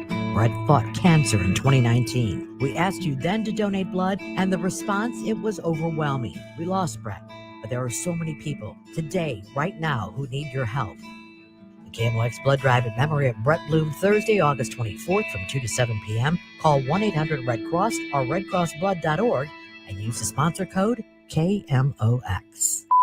Men suffering from ED or PE, you'll see instant results on your first visit at Paramount Men's Medical Center. For a limited time, your initial consultation and first treatment are totally free. You'll even get a gift that enhances your performance in the bedroom. Call now, 314-720-8081. Picture yourself cruising along the shoreline, feeling the breeze in your hair, and enjoying the sun-kissed waves aboard a Godfrey Tri-Toon from Iguana Marine Group, Missouri and Oklahoma's largest Godfrey dealer. Hey, it's Joel Rout, owner of Iguana Marine Group. For a limited time, save up to $45,000 on select models in stock. Experience the ultimate adventure with Godfrey Tri-Toons and unparalleled service and selection with Iguana Marine Group. Go to iguanamarinegroup.com or any of their 4 convenient locations. Iguana Marine Group, where memories on the water are made. Rate and prep additions and savings based on MSRP.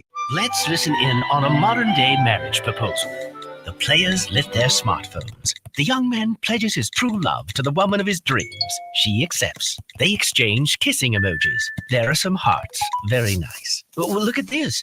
He's putting his phone down. I don't believe it. He's got a box from Diamonds Direct. Well, now she puts her phone down. Oh, unbelievable. That, folks, shows how special a diamond from Diamonds Direct is. 2 people have put their phones down. He slips the Diamonds Direct diamond on her finger. She kisses him. Human contact, ladies and gentlemen. Who knew a Diamonds Direct diamond was capable of revolutionizing the virtual universe? And look at this. Her phone is ringing and she's still looking at her Diamonds Direct diamond. Oh, what's next? Tweets from actual birds? Amazing things really do happen when you give her a diamond from Diamonds Direct. Come in today and see how we can help you download real emotion. Details, store hours, and more at diamondsdirect.com. Your love, our passion. A divine musical comedy, Sister Act, raises your spirits at the Muni through August 20th. For tickets, muni.org. Meet me at the Muni in Forest Park.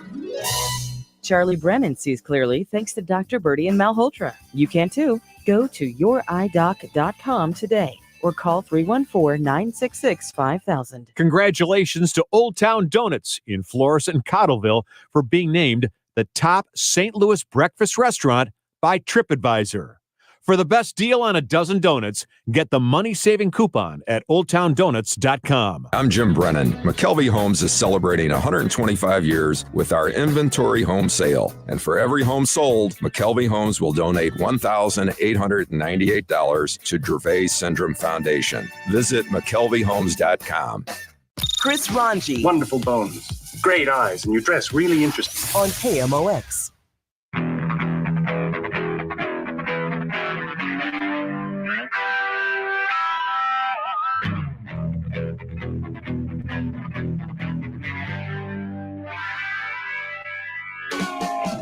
It's Chris and Amy on KMOX. Hey, we were just talking about newspapers and news and real news. One of the great newspapers that I subscribe to, and that's where all my money goes, by the way, is newspaper subscriptions. But the Boston Globe, Jeff Jacoby, he always, he used to join Charlie Brennan and me on the air. He's a columnist for the Boston Globe. He's a conservative columnist and always says he's kind of a lone read over there in Boston. But he made a point that I think is really important. First of all, Vice President Kamala Harris, I was rooting for her to do a good job. She's not doing a good job. She's not good in that position. I'm actually surprised by how bad she is as a vice president. I think there's something awkward about her. Super awkward. I mean, you look at her career. What I can say about her. She's very accomplished, and you would think that she could comport herself better, I guess. I don't know why she always looks like this is the first time she's ever been in the spotlight. At any rate, it's very odd to me. But it kind of manifested for me real quick when she was at the after the Highland Park shooting last year, and she went to visit with people in Highland Park and gave this, impromptu speech, and it was just very, I don't know, it was like she's not good at it. Yeah, it just didn't. It didn't instill any sort of comfort or confidence or anything. It just, and like I said, when you look at her credentials, you would expect she's very accomplished. her to be way more confident than she is. At any rate, also side note, have you seen the Veep side by sides of Julie Louis-Dreyfus and Kamala Harris? No. It's upsetting. It's so similar. But at any rate, Kamala Harris has repeated over and over again as talking about the success of Bidenomics. She had said that most Americans, quote, most Americans are a $400 unexpected expense away from bankruptcy. She said this at an appearance at Drake University on July 28th. In Chicago, 4 days earlier, she said literally the same thing. The average American is a $400 unexpected expense away from bankruptcy. She said it again in 2019. It's her go-to line. And what's weird is it's not true. And Jeff Jacoby points this out, that she is loosely drawing this statistic from the Federal Reserve's annual survey on the economic well-being of U.S. households. That 37% of people couldn't cover a $400 expense in an emergency. Is that it? No, this is from the annual survey that posed this question. This is how they posed it to 12,000 respondents. Suppose that you have an emergency expense that costs $400. Based on your current financial situation, how would you pay for this expense? So the question is, how would you pay? Most Americans would pay cash or an equivalent, like a check, a debit card, or a credit card. 63% of the public said that they would just pay for it with cash or a credit card. There's another 16%, that was debit card. Another 16% said they would put it on a credit card and pay it off over time. So the share of Americans who could readily handle the unexpected expense of $400 is now 79%. A much smaller share of respondents said they would borrow $400 from a friend, and 13% said they would be unable to come up with $400, quote, right now. So when she said that most Americans are a $400 unexpected expense away from bankruptcy, there is no truth to that. 13% is not most. 79% could pay for cash or credit card and pay it off. And even those who said they would borrow it, yeah, that's not ideal. But even if you add the 16 and the 13%, that's 29% of people who would either borrow it or not come up with it. That's not most Americans, and that's not bankruptcy. And I think it's carelessness with the truth and trying to catastrophize statistics that don't exist or falsify statistics. I think that's a huge problem in today's politics. Yeah, I don't know. To me, it's not as big of a deal as you think it is. The statistic is that 37%. And this is a study that was done by the Fed, the economic well-being of U.S. households, and that was from last year.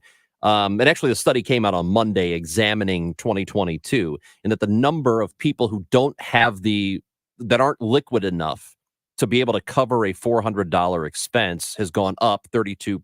See, how is that question phrased? Because next. Jacoby, I have the actual survey from the Fed. Yeah, so it says that number, more people today can cover a $400 expense than could 10 years ago. What they are saying is that in 2021, it was 32%. It's a 5% increase. That 5% more people say they don't have enough money on hand to cover an expense, that they would have to ask for help or use credit card.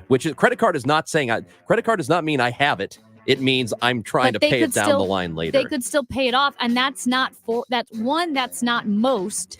And no, two, I mean that's not fine. bankruptcy. I think the point is 37% is a huge number of people. Tell the truth. Okay, tell the vice president to tell the truth, but she's lying. It seems like a hang up on a detail. But not the point when is, you stack those up. More than a third of people can't cover a $400 expense. That's the story. I'd charge it. I'm not $400 away from bankruptcy. They're saying, do you have the money to be able to cover it? That was the question. Tell the truth, Kamala. Jeez. That's Amy. I'm Chris. This is KMOX. Jewels on Hampton and St. Louis Hills is paying some of the highest prices on gold, silver, diamonds, semi-precious colored stones, coins, flatware, and fine watches on site. Jewels on Hampton is a premier jeweler featuring Alvanza's jewel art designs with an exquisite selection of diamonds, semi-precious stone jewelry, and vintage watches. Their expert design team can restyle your jewelry to today's contemporary style. They also do jewelry and watch repair. Need extra cash? Jewels on Hampton is paying some of the highest prices on gold, silver, diamonds, semi-precious colored stones, coins, flatware, and fine watches. Bring in your collectibles and clocks and sports memorabilia and figurines too. Jewels on Hampton, 4506 Hampton, just 3 blocks south of Chippewa, and jewelsonhampton.com. Call them at 314-752-5000, 314-752-5000, and jewelsonhampton.com. Jewels on Hampton. Recently, a new client called me and started by saying, "Mr. Morgan, I really need your help, but I'm just a nobody." Those words stunned me, and I immediately called him back, and we're now helping him and his family after a terrible accident. I'm John Morgan of Morgan & Morgan. Everybody who comes to our firm at their time of need is a somebody. I grew up poor, but my grandmother was like a queen to us. At Morgan & Morgan, our goal is to level the playing field for you and your family at your time of need. The insurance company has unlimited money and resources. You need a firm who can fight them toe-to-toe. For right at 30 years, we have fought them in courtrooms throughout America. Our results speak for themselves. And always remember this, everybody is a somebody, and nobody is a nobody. Visit forthepeople.com to learn about our firm, Morgan & Morgan, for the people. Injured? Visit forthepeople.com for an office near you. KMOX, KECK HD2, K254CR, St. Louis. The legendary voice of St. Louis, KMOX. Always live on the free Odyssey app. How are balloons made? Where did the dinosaurs go? Why is the sky blue? Your kids asked you the tough questions because they trusted you. So how about another question for you? Do you have a trusted financial professional to go to for answers on your retirement? Questions like, how much do I really need to retire? When should I take my Social Security benefits? Could my taxes go up when I stop working? We'll leave those tough kid questions to you, but for your retirement questions, Heisey Advisory Group is the team to ask. Call them today at 314-328-4400. We all have important questions. Get your retirement questions answered with help from Heisey Advisory Group. Call now at 314-328-4400. That's 314-328-4400. Investment advisory products and services made available through Pine Ridge Advisors, LLC, and SEC-registered investment advisors. Security products and services made available through AE Financial Services, LLC, member FINRA and SIPC. AEFS and Pine Ridge Advisors, LLC are not affiliated. Mid-America's most trusted source for news, KMOX. At 12 noon, the news is sponsored by Michael's Flooring Outlet, the flooring experts, michaelsflooringoutlet.com. Sunny, 81, downtown at the Arch. I'm Michael Calhoun. Our top story this hour, an unusual homeless settlement has neighbors worried in South St. Louis. This is Kevin Killeen at the corner of Chippewa and Spring Avenue. Spring Avenue, a street of neat-looking brick bungalows with front porches. There is a homeless hovel, a makeshift tent with old shopping carts and 5-gallon buckets and this and that and sleeping bags all thrown in sort of an igloo-shaped mound 20 feet long. It's in the parking area at this corner. Neighbors say they've called City Hall for 2 to 3 years now, saying these people could be killed by a car making a turn. And they also say it's hurting their property values.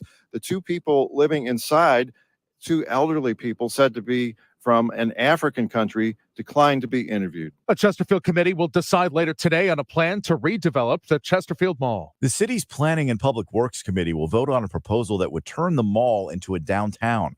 The group Citizens for Downtown Chesterfield tells KMOX they met with the developer, the Steinberg Group, after hearing their concerns over the housing density. Steinberg agreed to reduce the residential component by 10%.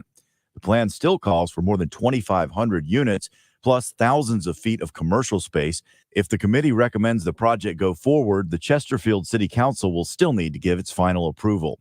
Scott Jagow, KMOX News. Republican candidate for Missouri Governor Jay Ashcroft says the upcoming shutterings of a pair of Tyson poultry processing plants in rural Missouri is difficult to see. Tyson's was a bright spot. We need to make sure that Missouri is a state that is going to be open and welcome to companies that want to move in, that want to employ our workers, that they're going to know that they're going to be treated with fairly. And we always need to be looking at how we can make sure that we're helping not just urban Missouri, but rural Missouri. CBS News correspondent Jim Krasula reports on a legal setback for a former pro football player. The Mississippi Supreme Court says it will not remove NFL Hall of Famer Brett Favre as a defendant in a civil lawsuit that seeks to recover millions of dollars of misspent welfare money. Prosecutors say millions of welfare dollars for low-income Mississippi residents were squandered on projects supported by wealthy or well-connected people from 2016 to 2019. Among other things, Favre supported $5 million for a volleyball arena at the university he attended and where his daughter played the sport. No criminal charges have been brought against Favre. The KMOX Business Desk, the latest inflation gauge reading. The Federal Reserve is increasingly likely to leave interest rates unchanged at its next meeting in September. Data this morning showed further signs of cooling inflation. Consumer prices rose 3.2% from a year earlier. That is giving a lift to stocks. Courtney Donahoe, Bloomberg Radio. And the Dow from Stifel right now is currently up 43 points to 35,186. Two-vehicle crash on 70 West before Route TW. The right lane is closed. There's a crash on 70 West at Hochul Parkway. We've got a crash on Olive going south at Country Ridge.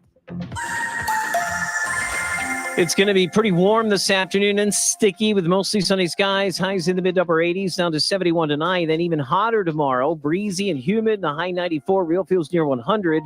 Couple of thunderstorms Saturday and Sunday, both days within a few degrees of 90. I'm AccuWeather Reader Alton Justine DeVore on the Voice of St. Louis, KMOX. We've got sun 81 in Florissant, 81 St. Peters, 81 downtown at the Arch. I'm Michael Calhoun, KMOX News. The Chris and Amy Show. Sponsored by the Cardinals. Cardinal tickets for 2023 are on sale now and start at just $6. Info at cardinals.com. Time to rewind. It's the Chris and Amy Rewind Recap. Well, it is the Chris and Amy recap at noon. Chris is, well, he's nowhere to be found. We think he's looking for some breaking news at the moment. Earlier today, well, we started the show talking about Clarence Thomas. Oh, hey, look who walked in. Hey, sorry. I said you were out looking for breaking news. I had to take a call. Yeah, I was looking for breaking news. I had to take a call from a guy who owes me money, and I told him, I'll break your legs. You don't pay me. Wow. And then I called him the B word. Oh, my gosh. Ranj. Bubba. Okay. So what are we talking about? Well, I said the Chris and Amy 12 o'clock recap with Clarence Thomas. We opened the show. Speaking of taking money, he didn't take money. He took some trips, maybe 38 trips. Went on a private jet, stayed at a home. Here's the thing.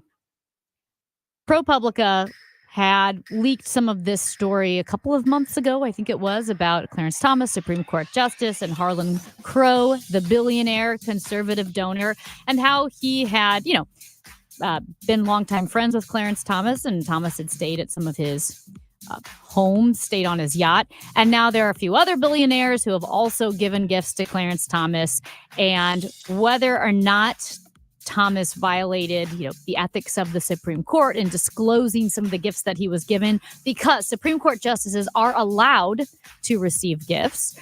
They're allowed to stay at the houses of family friends, but a lot of gifts and a lot of those travel expenses, or at least the expenses that were covered, need to be disclosed. This was not disclosed. Clarence Thomas previously said that he felt that he was well within the rules as delineated by Supreme Court ethics. ProPublica now has this story, and he did. He received a lot of perks. I think this needs to be looked at for sure. I think we need to delineate ethics laws more explicitly than they currently are. But also, I would like ProPublica to look at the other Supreme Court justices, because they do seem hyper-focused on Clarence Thomas. Well, it could be that there's more smoke there, and that's the reason they chased after it. The Associated Press found Sonia Sotomayor was selling books and having her staff push books on universities when she was speaking, and was making potentially hundreds of thousands of dollars that way. Yeah. That also could be an ethics violation. Yeah, well, I think for all of them, and my guess is because he's been there for so long, that there's just a greater volume of stuff like that. Maybe they don't have anything on anybody else. Maybe they have done a preliminary examination of other people on the Supreme Court. I don't know what they've done, but I would say whether it's the Supreme Court, the legislative branch, Congress, whether it is the executive branch, I don't think that especially if you're at that level, if you're at the national level, I don't think you should be allowed to have any special treatment. Sorry. The job is you get well compensated to come in and do a job for the American public. You're not there to benefit from it personally. If you care about public service, you are there to do a job that we have hired you to do. You are not there to take advantage of billionaire friends who are taking you to football games and putting you up in the skybox or taking you to resorts that cost thousands of dollars or private jets or yachts or whatever. That's not what you're there for. You are there to do a job for us. And if you can't do that, then go do something else. Go work in the private sector. But if you're a public official in any capacity, that's how I feel. Maybe that's unrealistic, and I'm sure it is, but I don't care. That's what I want. Yeah. And again, I just think that rules need to be explained more clearly than they are, obviously, because if you're a Supreme Court justice, most likely you went to an Ivy League school. Yale, Harvard, you have Amy Coney Barrett who went to Notre Dame. That's an anomaly. But when you go to those schools, you're going to become incredibly connected even before you're a Supreme Court justice. And those connections, they say the rich get richer. The connected get more connected. That's just how it works. That's one big reason why wealthy families continue to send their kids to those schools. It doesn't mean we have to accept it, though, right? Well, I mean, I don't know what accept means. I mean, it's just the way it works that Ivy League schools are expensive. They're elite. They're prestigious. They're hard to get into. So you're going to have very wealthy friends. You just are. As a public, we can demand, and this is on us now, we can demand that guardrails are set in place so that people can't do this. So that you can't be a Supreme Court justice and have rich friends who take you places, and then maybe you rule on something down the line that affects that billionaire's business. I think, I'm sorry, you shouldn't be allowed to do it. As long as it's no good, you can never give me a reason good enough that I would accept to tell me that it's okay for them to have those relationships and to get those gifts. You'll never convince me. It just needs to be clear and fair and not overly punitive. They're lifetime appointments. They can't live in a bubble their entire lives. But yes, but they can retire. Well, or you don't have to be 85 on the Supreme Court bench. There can be a limit, or there can be scrutiny for gifts above a certain value. Because also, then let's look at Congress, as we talked about with Major Garrett. Let's look at Congress and Congress members who are trading stocks when undoubtedly they have knowledge that the rest of us don't, whether or not we're going to war, what our Defense Department will be purchasing, or not just members of Congress, but agencies. Those who work in the Department of Energy, for instance, that agency has a ton of people who are trading stocks within whose industries they're directly affected. People are trading stocks and making decisions about the very companies that they are potentially benefiting financially from. We also talked about political scandals, whether stuff like this, whether anything that's happening with former President Trump, the Bidens, whatever. They used to matter more to people in that they would affect voting. They would a lot of times kill a person's political career. But based on new research out of the University of Houston, people generally don't seem to care. And it doesn't end any longer in politicians losing their jobs. No. Being forced to leave office one way or another. It just doesn't resonate like it used to. We are now, as a society, cool with scandal. Yeah. As long as it's our guy. The personal life doesn't matter as long as it's your guy. It used to matter. It's not just personal. It's any unethical, anything illegal. The ends justifies the means. When so many issues that were previously considered policy issues are considered human rights violations. And I say that even looking at something like abortion, very contentious. Bill Clinton was against partial birth abortion. That was pretty much bipartisan. Congressmen and congresswomen were against partial birth abortion. Now we're seeing more extreme talk about abortion. And it's not even like, well, this is something we need to discuss. It's if you don't agree with me on this issue, it doesn't matter what my guy does. Right. it's more important that my guy is in because you disagree with me on this issue or whatever the other issues may be. I think we used to be better at it. We've always had partisan feelings as a country, and I'm talking about the general public, but it's way worse now where it's your sports team and you can't criticize your sports team ever. And I will reiterate this. I think this would help a lot of people if they looked at their political parties the way they look at their teams. You back up your sports team. You are solidly behind the St. Louis Cardinals. If you're listening, probably. You would never root for another team.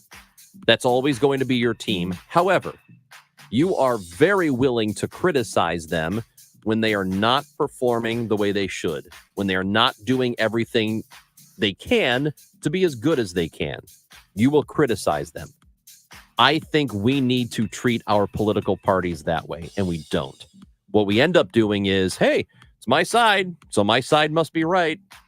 No matter what, I'll never criticize them. And the ends justifies the means now because, again, we're catastrophizing the other side. Joe Biden is the end of America. We heard that, right? Donald Trump is a fascist and the end of America. We hear that. So if that's truly what you believe, that Democrats will destroy America or Republicans will destroy America, if your guy who happens to be a Democrat lies a little, maybe commit some moderate fraud, hey, who cares? At least he's not the end of America. That's where we're at. Yeah. We are going to, at the bottom of the hour, we're going to talk to Imran Ahmed, who is the CEO at the Center for Countering Digital Hate. And this is about a story regarding Elon Musk and Twitter. He believes is silencing them and their criticisms of Musk and Twitter and digital hate that's been on the rise over the last several months. And I guess you can even say last several years. So that's coming up at the bottom of the hour. If you want to visit with us, we'd love to hear from you. 314-436-7900 is the phone number. It's Chris and Amy on KMOX. For everything online, it's Odyssey.com. Download the Odyssey app and listen to KMOX for all the news, sports, talk, and podcasts that move you. Odyssey, that's AUDACY. So I have a new client to tell you guys about, Doctors Bertie and Malhotra from Ophthalmology Associates. You've heard about them for years. Charlie Brennan, Tom Ackerman, Trish Gazelle, so many personalities have gone to see these doctors. I recently went myself. I have a very slight prescription, but I have something called narrow angle glaucoma in my family, so I have to be really careful about that. I had the best exam I've ever had from the most courteous professional people I've ever dealt with. Put aside all the puffery, put aside all of my salesmanship. These are the best eye doctors in town. They're so professional, so competent. Their staff are so friendly. Everything about them, whether it's a LASIK procedure or it's simply eyeglasses or sunglasses, whatever it is, these are the guys. 314-966-5000. That's 314-966-5000 or online at youridoc.com for Doctors Bertie and Malhotra at Ophthalmology Associates. The Social Security Trust Fund could run out of money in just 10 years. Does this change when you should file for your benefits? Don't miss Your Retirement Professors, Saturday afternoon at 1 on St. Louis's News Radio, KMOX. Do you know the secret to losing up to 1 pound of fat every day? Hi, I'm Dr. Michael Glickert with St. Louis Weight Loss Secret, and I know the secret. My unique weight loss program makes it easy to lose weight, get healthy, and get your energy back naturally, safely, and effectively. You'd love to lose unhealthy fat without counting points or calories, no exercising, no prepackaged meals, no HCG, no surgery, and no hypnosis. Call my office now at 314-207-8600. This is Debbie Monterey, and I can tell you, thanks to St. Louis Weight Loss Secret, it feels great. I lost 20 pounds in the first 30 days, and I've lost more than 30 pounds in 60 days. And you can do this. Real food that helps to speed up your metabolism. It is amazing to watch the pounds fall off. Many patients lose 20 to 30 pounds in about a month. That's a half a pound to a pound per day. For your free private weight loss consultation, call 314-207-8600. That's 314-207-8600 or online at moweightloss.com. Results may vary. Longwood, kiss that baby goodbye. It's gone a mile. Simmons touches them all. On Friday, August 18th, the Cardinals host the Mets, and that night, 25,000 fans aged 16 and older take home a Cardinals Hall of Fame car parade bobblehead thanks to Ford. Fans will be surprised at the gates when they receive one of two mystery bobbleheads. Will it be Matt Holliday or will it be Ted Simmons? Which one will you get? Find out August 18th. Get your tickets now at cardinals.com/promotions. The Cardinals are proud to celebrate our troops and veterans. Military Appreciation Night presented by Bally Sports Midwest is Friday, August 18th when the Cardinals host the Mets. With the purchase of a special theme ticket, fans will receive an exclusive Cardinals cap honoring their favorite branch of the military, Air Force, Army, Coast Guard, Marines, or Navy. A portion of each ticket purchased will be donated to USO Missouri. For more information, visit cardinals.com/theme. This is Navy veteran and former Cardinal Mitch Harris. Thank you for being the best fans in baseball. Total Information AM on KMOX, winner of the Regional Edward R. Murrow Award for Newscast.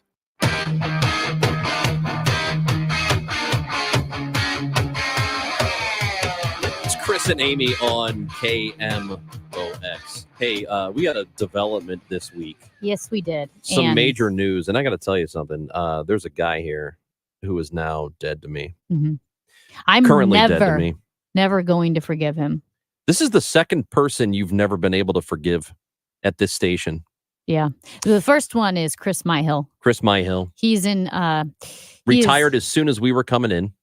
Yeah, I found that suspicious He said, and, "Oh, Charlie's leaving. I'm leaving." and hurtful. It was suspicious and stupid. hurtful because Chris Myhill was just an absolute gem. Do you know one Gem. time he accidentally wore a swimsuit to work? Mm-hmm. And his wife, he got back from work and his wife said, "Why did you wear swimming He could have trunks at least to work?" put a shirt on. Well, she said, "Why did you wear swimming trunks to work?" And he said, That's all that was left. these aren't swimming trunks. She's like, "You didn't notice the mesh in the shorts?" He's like, "Well, I thought I thought they put the mesh in the shorts now." And she said, "Oh, you didn't mention the Speedo I have that's written, the label Speedo on the shorts?" He didn't. But anyway, he wore his swimming trunks to work, and I'll never forgive him for retiring. August 18th, Yeah. which is 8 days from now, Yeah. will be the last day at KMOX for Kevin Killeen. He is moving on to something better. Well, in his mind, he's leaving us. Kevin Killeen is leaving us. This I'm upset about. Do you know Kevin Killeen was the first KMOX personality over whom I was a complete fangirl? I love Kevin Killeen. Really? He the way he shuffles around the hallways. He does. The way he can turn a phrase. When he tells a story, you just sit back and you have to chuckle because not only is this story going to have an angle that no one else would have thought of, he's going to use words that no one else uses. He truly is a walking anachronism. He is from a different time, but he's here. And he tells his stories in such a way, the whole nother story that makes you laugh. Of course, he's a serious, intrepid reporter, has done so much work for KMOX. I love seeing him. He's always at City Hall, and he's not afraid to ask people in power tough questions. Yeah. And so I think this was maybe a month or two ago. Actually, maybe it was a couple months ago. But he's trying to chase down the mayor to ask her some question. And you can just hear her saying, "Okay, Kevin, I'm not going to talk, Kevin."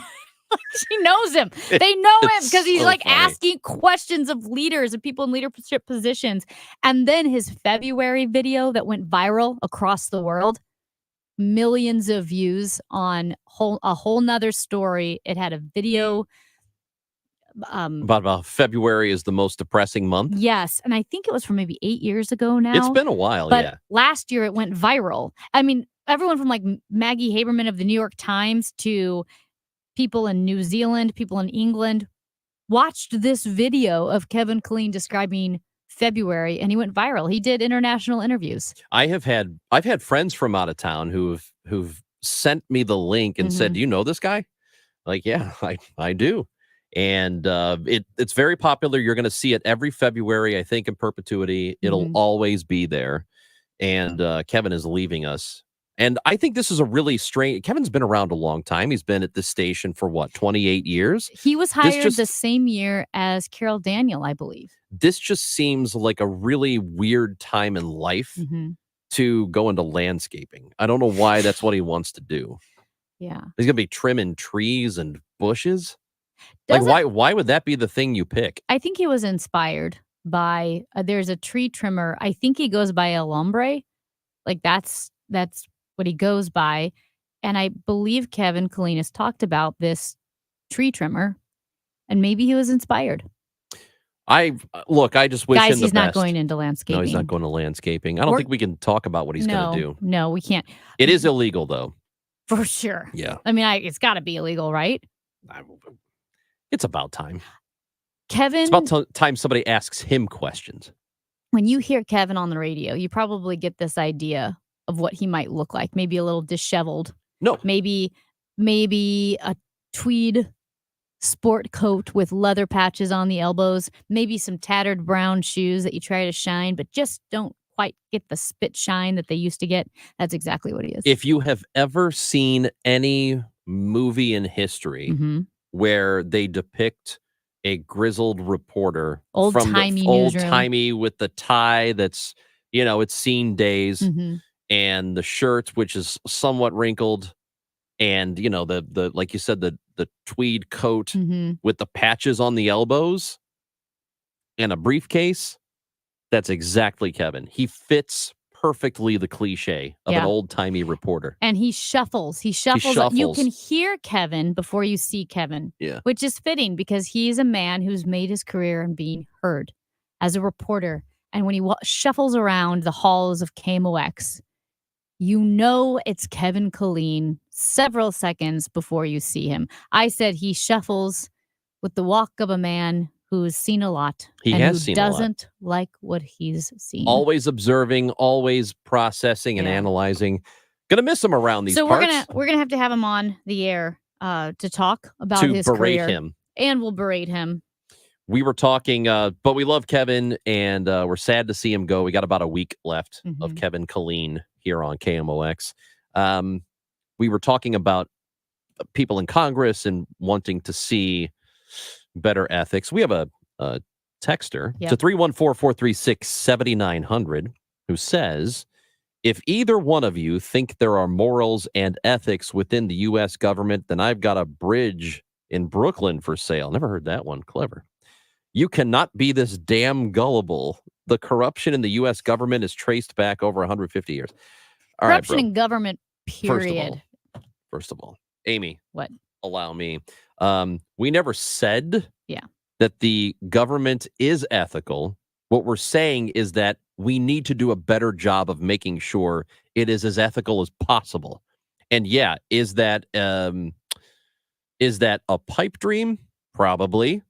But what we're talking about is not allowing elected officials or appointed officials to be able to do whatever they want, whenever the hell they want to do it for whatever personal financial benefit.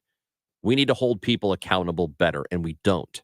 Because if they're on our side, we stick with them no matter what. There isn't anything aside from something that's horrible, murder or rape or something like that, where we will turn on somebody we care about. And in some cases, even that stuff wouldn't cause us to turn on them, when 40 years ago it would have very easily. It's just we're in a different time now. And I don't think there's anything wrong with demanding better while recognizing the reality. You can still demand better from people who serve us. Why would you not? Why would you just throw your hands up and say, well, that's how they all are? I mean, you could do that if you want, but don't you want it to be better? Speaking of things being better, we have results from our Twitter poll yesterday at Chris Amy KMOX. We asked you, today Chris Ranji is kind of crabby.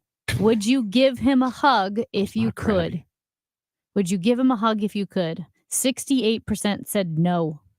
32% said yes. Wow. Wow. You know what? I can't count on you people.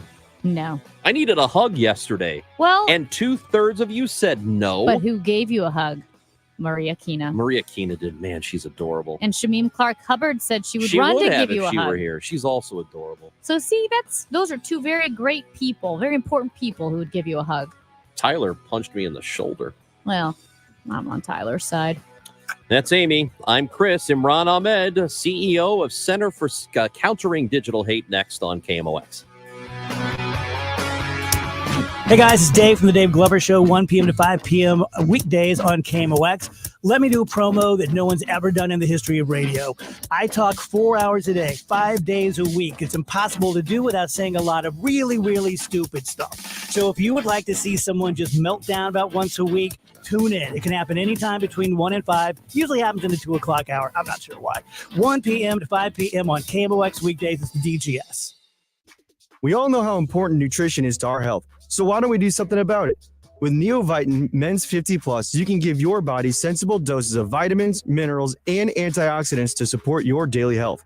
Formulated for men over 50, Neovitin Men's 50 Plus gives you B vitamins to support energy and our proprietary physician-formulated blend for daily support you won't find anywhere else. Do something about your health today with Neovitin Men's 50 Plus. Available at your local Schnucks and Dierbergs. Join us at Odyssey as we all do our one thing. Together, millions of things for our planet. Some summer items should not be mixed in with your curbside recycling. Items like garden hoses, plastic planters, pool toys, squirt guns, and lawn chairs are generally not recyclable and are best donated to charity. If you have a question as to whether an item can be recycled, look at the recycling triangle and number, usually on the bottom of the product. When we each share our one thing, it becomes 100 things, 1,000 things, 1,000,000 things for our planet. What's your one thing? One of the best things about retirement is all the great senior discounts you'll be getting. But you know who won't be giving you a discount? The tax man. And with the way Washington works, you might even be in a higher tax bracket in retirement than you are right now. And that's why it's so important to have a good tax strategy in place. And Steve All and his team at the All Financial Group, they can help you design that strategy. Attend their upcoming educational workshop focusing on taxes in retirement on Tuesday, August 22nd or Thursday, August 24th at the Twisted Tree in Sunset Hills. These events are complimentary, but you must qualify to attend. 636-230-8824. That's 636-230-8824. Or visit yourmoneymattersstl.com. Investment advisory services are offered through Brookstone Wealth Advisors, LLC, a registered investment advisor. BWA and All Financial Group, LLC, are independent of each other. Insurance and annuity products are offered through Stephen All, Missouri license number 803-9738. At 12:30, we've got clouds and 82 degrees downtown at the Arch. A neighborhood popular with visitors to Maui has been hit hard by a wildfire that reportedly killed dozens of people and burned hundreds of structures. Lahaina residents described harrowing escapes from under smoke-filled skies on Tuesday. Downed utility poles and fleeing cars slowed the progress of evacuees. Aerial video from Lahaina shows dozens of homes and businesses burnt to the ground, including on Front Street, where tourists once gathered to shop and dine. Mauro Faronelli of Lahaina said the fire somehow started up on a hillside. He said the winds were blowing so hard it ripped through everything with an amazing speed, like a blowtorch. One couple and their 6-year-old son ran as the bushes around them caught fire and called 911 as they saw a senior center erupt into flames. I'm Jennifer King. Investors today like Disney. The entertainment giant has been saving some cash due to the writer and actor strikes. No production means no expenses. The company also said it will crack down on password sharing on its streaming services. Courtney Donahoe, Bloomberg Radio. I'm Tom Ackerman. The Cardinals go for a series win tonight at Tampa Bay, taking on the Rays at 5:40. Former Rays prospect Matthew Liberatore, part of the Randy Arozarena trade, will take on the Rays today, the lefty starter. The Cardinals go for a series win for the first time since late last month. They haven't won a series since they took 2 out of 3 at Arizona on July 26th. This report sponsored by Aloha Pools USA. Swim next summer, AlohaPoolsUSA.com.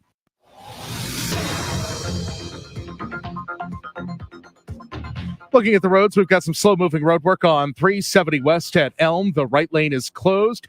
And Hanley, the traffic lights are out at 6440. Hanley Road in Richmond Heights, the traffic lights are out at 6440. Today's high 84 to 88, mainly clear tonight, the low 71. Sunny, hot, humid tomorrow, bit of a breeze with a high of 94. At the moment, downtown, we've got clouds. It's 82. I'm Michael Calhoun, KMOX News. Broadcasting from the Underline Three Lawyers. GetJim.com studios. KMOX. Hi, I'm Jim Brennan, president of McKelvey Homes. Founded in 1898, McKelvey Homes is celebrating 125 years with our inventory home sale. Get $12,500 off of all our market homes. Move in quick, lock in your interest rate, and get all the popular features and colors selected by design professionals. And for every home sold, McKelvey Homes will donate $1,898 to Dravet Syndrome Foundation. Visit McKelveyHomes.com. Find out what's happening with your Redbirds from the manager himself, Oliver Marmol. Sunday mornings at 10:15 on Sports on a Sunday morning, and Wednesday mornings at 9:50. The Ollie Marmol Show on Cardinals Radio, KMOX.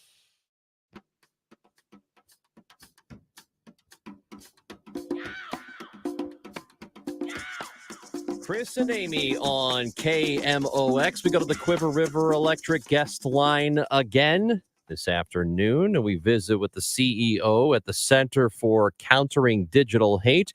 Imran Ahmed is with us this afternoon. How you doing, Imran? Thank you for being with us. Good afternoon. I'm very well, thank you. Thanks for having me on. Good. We're glad to have you on. And this, the reason we're having you on is because of really, it's about Twitter and Elon Musk since he has taken over. There have been studies that have shown that digital hate speech has increased at a pretty dramatic clip since he's come in. He is a free speech absolutist, but you are saying that he is stifling some of your speech. What exactly is happening? So the Center for Countering Digital Hate was set up to look at the ways in which bad actors weaponize online spaces to spread hatred and the disinformation that so often, in fact, almost always underpins hatred, whether that's conspiracy theories about Jews or it's lies about black people. And so we looked at Mr. Musk when he took over Twitter, which was a platform that wasn't ever doing a very good job on dealing with enforcing their own rules, their own community standards on hate speech. And we looked at what happened when he took over. And our studies showed a drastic rise in hate speech in the weeks following his takeover, driven by him essentially, as we all saw, putting up the bat signal and saying, I'm going to let back on those people who are banned. And this is now a free speech zone where we're not going to have, we're going to tolerate intolerance. And since then, we've completed a number of studies which have shown why he's doing that. One of the reasons he's doing that is because it's economically valuable to them to be the center of attention, to be where people are angry, arguing. We know that social media platforms relish content that drives emotional reactions because it keeps the attention, and that lets them put up ads because that's their business. Now, the problem is that Mr. Musk's actions in increasing the amount of hate speech have unsurprisingly made a lot of advertisers think, crumbs, I don't really want to have my ad appearing next to someone doing a Nazi salute. And so they fled the platform. And rather than doing what any responsible or normal person would do, which is say, well, have I done something which may have made things worse? He's instead shot the messenger, in this case by suing the Center for Countering Digital Hate, the organization I run, by labeling me a rat, calling my organization evil, by harassing members of my board. And it is actually a really remarkable position. This man who is so powerful, is so wealthy, is theoretically a genius engineer, acting like a child who can't accept that he may be responsible for his own problems. And so just to clarify then, your organization, the Center for Countering Digital Hate, is looking at the amount of hate speech on Twitter, noticed the upward trends or looked at the upward trends of hateful speech on Twitter, pointed that out. And because of that, Elon Musk is attacking your organization as evil?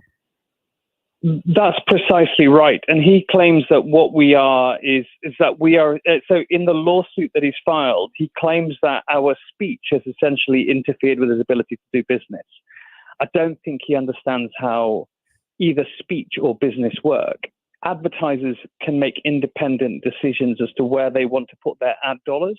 That is a fundamental right and choice that they have. But because he's annoyed that advertisers are fleeing his platform, he's saying this can't be me, it must be someone else. So he's projecting and deflecting blame. And unfortunately, we are in the path of that deflected rage. So right now we are coping with the fact that our organization of 20 people, a small nonprofit which works really hard day in, day out, not just on hate speech, but also on the kind of content that harms young girls' body image. So we did a massive study on eating disorders and self-harm content on TikTok last year. We've done work on public health. We've done work on the proliferation of climate denial narratives. We do really important work. What he's doing, instead of fixing his own platform and rectifying his own bad decisions, is blaming us. We are visiting with Imran Ahmed, the CEO at the Center for Countering Digital Hate here on KMOX. And what your organization found was that the volume of tweets with racial slurs or slurs of any kind have gone up over 200% in the time that he has taken over. And this is the sort of thing that he is suing you for, correct? So does he consider this some sort of defamation? Is that really what he's trying to say here? Well, I mean, he wouldn't get very far with a defamation lawsuit, is the truth, because, of course, proving defamation is very hard, and any journalist or news organization would know that. I mean, these are frankly baseless claims, and I'm not spending a lot of time reading the sort of the cobbled together nonsense that his lawyers have put together. It's inappropriately retaliatory. I mean, essentially, he's retaliating against our speech and seeking to silence us, which is fundamentally, at its core, hilarious. I mean, it is so hypocritical coming from someone who claims to be a free speech absolutist. What he is, in fact, is someone who is very tolerant of hate speech and very intolerant of anyone that opposes him. That's not, for better or for worse, whomsoever you agree with, that is not free speech. He's not a free speech absolutist. He's actually a very thin-skinned man who's protecting his own business interests and his own money because he thinks that he can make money from hate. Yeah, I mean, as you put it, a very thin-skinned man.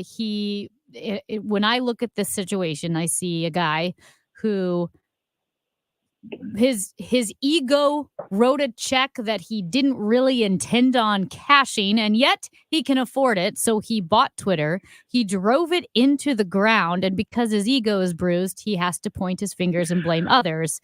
And you fall under that umbrella. And if people are thinking that your name sounds familiar, the Center for Countering Digital Hate, we had you on before to talk about social media apps like Instagram and TikTok and how the algorithms on those apps are really harmful to kids, to youth. You had some researchers pose as 13-year-olds to see, okay, what are these algorithms doing to target kids, specifically vulnerable kids? So you're doing great investigative work to help us see how social media apps are working. And because Elon Musk doesn't like that you pointed out the increase in hate speech, he's suing you.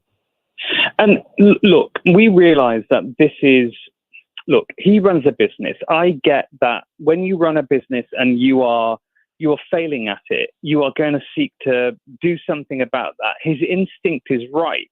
The problem is his actions are outrageous and ultimately self-defeating. Look, as a result of his lawsuit, we had 3,000 headlines earlier this week, just saying a self-proclaimed free speech absolutist Elon Musk sues organization that tracks hate speech. That's not a good look for that company. And I think they're in real trouble. I've met with Linda Yaccarino, the chief executive of Twitter, in the past, and I'll tell you what I told her, which is that I think she has the hardest job in Silicon Valley. She really does, because she has to, on the one hand, balance Elon Musk and his desire to have more hate speech and more disinformation, and on the other hand, the desire of their advertisers to have spaces in which their ads don't appear next to Nazi salutes.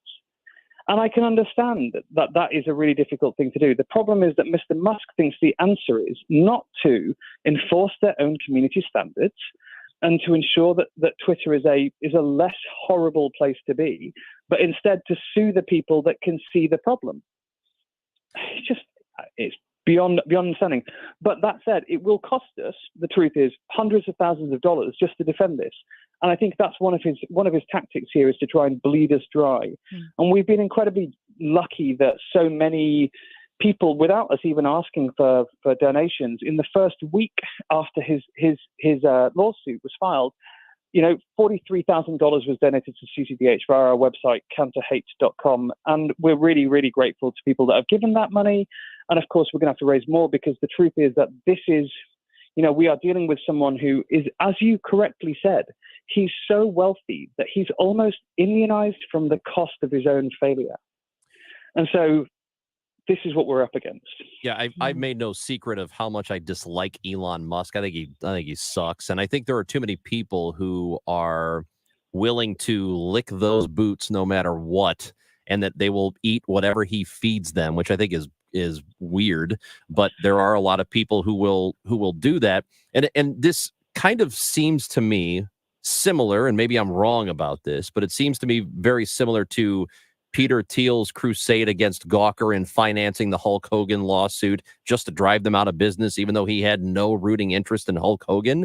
I wonder if this will end up similarly, and I hope it doesn't, but I kind of get the sense that that's what he's going for. Oh, believe me, I mean, he's trying to do that, and it's really important that we resist it. And I'll tell you why, because it will send a message to big oil, to big tobacco, to big agriculture, that actually you can position any criticism as tortious interference with your ability to do business and sue those critics out of existence.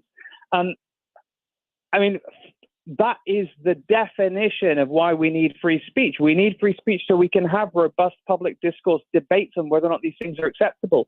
Look, I live in America. It's a country that my family are American. I love this country, although clearly my accent, I'm British born.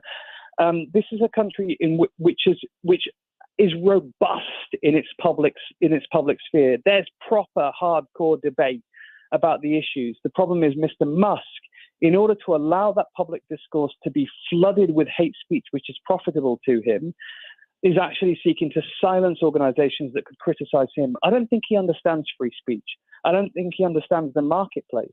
And people, advertisers have the right to leave his platform if they think it's disgusting to do business with a man like him, who have the same instincts that we all have, that he's doing the wrong thing. But we also have the right to speak out and to show what we are finding on his platform. Imran Ahmed, we appreciate your time today. Wish you luck in this. Thank you for visiting with us today on KMOX. My pleasure. Thank you. And also, I want to say counterhate.com. You can visit the Center for Countering Digital Hate. It's counterhate.com. And one reason why that's so important beyond the Elon Musk thing, I mean, this has nothing to do with Elon Musk. The Center for Countering Digital Hate had nothing to do with Elon Musk until Elon Musk sued them. Because they pointed out rightfully that the use of racial slurs and ethnic slurs increased 200% since he took over. But they also have a TikTok parent guide. It's called Deadly by Design. And I'm telling you, I cannot recommend it enough. They were able to look at algorithms on TikTok, how it encourages harmful behavior, whether it's eating disorders, suicidal ideation, self-harm among young people. I mentioned that study that the Center for Countering Digital Hate conducted, and they were able to create fake accounts for a 13-year-old to see what would TikTok feed them. It's absolutely stunning. So if you are concerned about what your child may be absorbing on TikTok or Instagram Reels or whatever it may be, again, counterhate.com. Visit them. They've got a great parents guide, really critical information. The Washington Post just had a story about ChatGPT, and these new AI apps are actually encouraging eating disorders, anorexic and bulimic behavior. The technology is outpacing our ability to understand its consequences or to legislate protections. So again, counterhate.com. And we're going to need organizations. If government doesn't do the job it needs to do in putting up some guardrails against artificial intelligence and how it's used. Takes time to do that too. Right. Yeah. We are going to need independent organizations who will help do some of that work for us, like the Center for Countering Digital Hate. because it's going to be a problem. Are you worried about your kids? Mm-hmm. If you are, then you better be worried about social media and artificial intelligence as time goes on. And as it pertains to Elon Musk, who is, he likes to call himself that free speech absolutist. He's absolutely full of crap. He's not. He has even said that this forum, talking about Twitter, should welcome all kinds of criticism. Everybody should be available for criticism, including me. He said that before. He does not mean that. Mm-hmm. He doesn't like it when he gets criticized. He's very thin-skinned when it comes to that stuff. So that's what's going on here. And I agree that this is what it's all about. He is losing advertising money, and he wants to blame other people for it, other than the fact that maybe his app isn't as good as it used to be, and advertisers don't want to be associated with it. It's that simple. What I find particularly egregious, too, is that he can bleed other organizations dry because he has so much money. I thought Imran Ahmed put it perfectly when he said he's so wealthy he's almost immunized from the cost of his own failure. That is so frustrating because the work that the Center for Countering Digital Hate is doing is so good, goes so far beyond Twitter. And this guy, Elon Musk, because he has a bruised ego, because he's driving the company into the ground, he wants to bleed this organization dry? No. I know I've said this before, but you remember when those kids were trapped in the mine or the cave, a couple of years ago? Yeah, the soccer team. The soccer team. And all these people were trying to figure out how to get them out. And this doofus had this idea of, let's put a submarine in there. And one of the people who was on the ground, actually there trying to work to get the kids out, a diver, said, yeah, that's not going to work. What's Elon's response? To call that guy a pedophile. That was his response. Ever since that happened, I've been absolutely done with that weirdo. And there are very few things he could do that will make me praise him.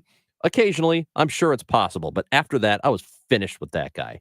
That's Amy Marks Kors. I'm Chris Ranji on KMOX. After years of hearing the commercials on KMOX, I decided to finally make an appointment with Ophthalmology Associates. You know the doctors at Ophthalmology Associates, Dr. Greg Birdie, Dr. Ranjan Malhotra, Dr. Robert Busati, and Dr. Andy Royer.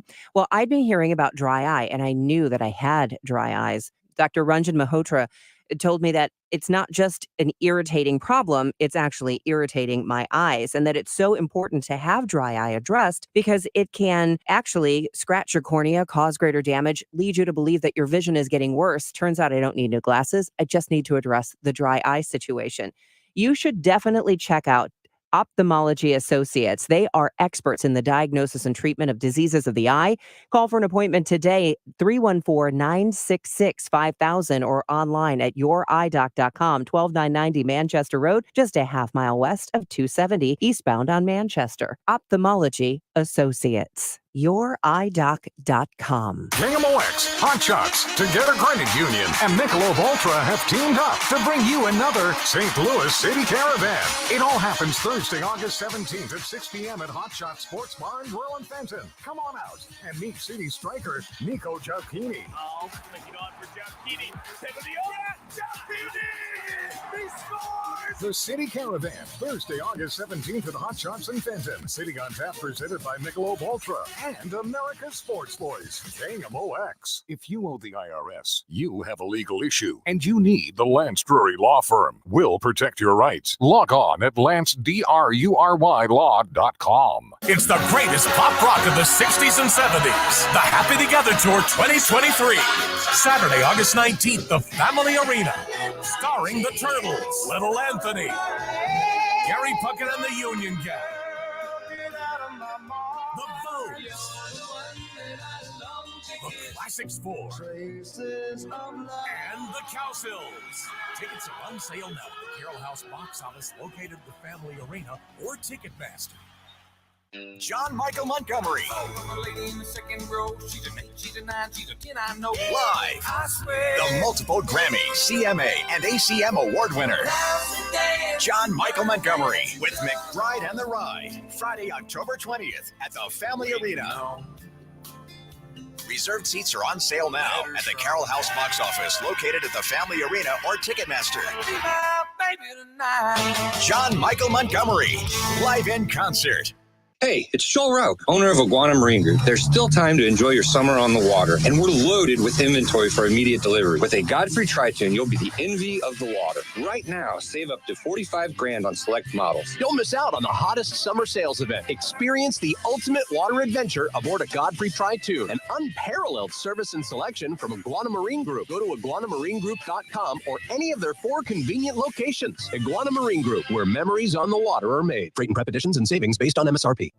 Hi, this is Ken. And Laurie Heisey of Heisey Advisory Group. We're dedicated to helping individuals and families work toward their financial goals. Join us Sundays at 9:30 a.m. for Your Retirement Highway. Investment advisory services by individuals through AE Wealth Management, LLC. Celebrate the month of August with Zero Res and get 3 rooms of carpet clean starting at just $129. Take $75 off your air duct cleaning as well. Call right now, 314-474-2020 or book online at ZeroResSTL.com. Let them know that the DGS sent you. The choice of a lawyer is an important decision and should not be based solely on advertisements. I'm Jim Onder. When you're injured and in your darkest hour, Onder Law is not only on your side, we're by your side.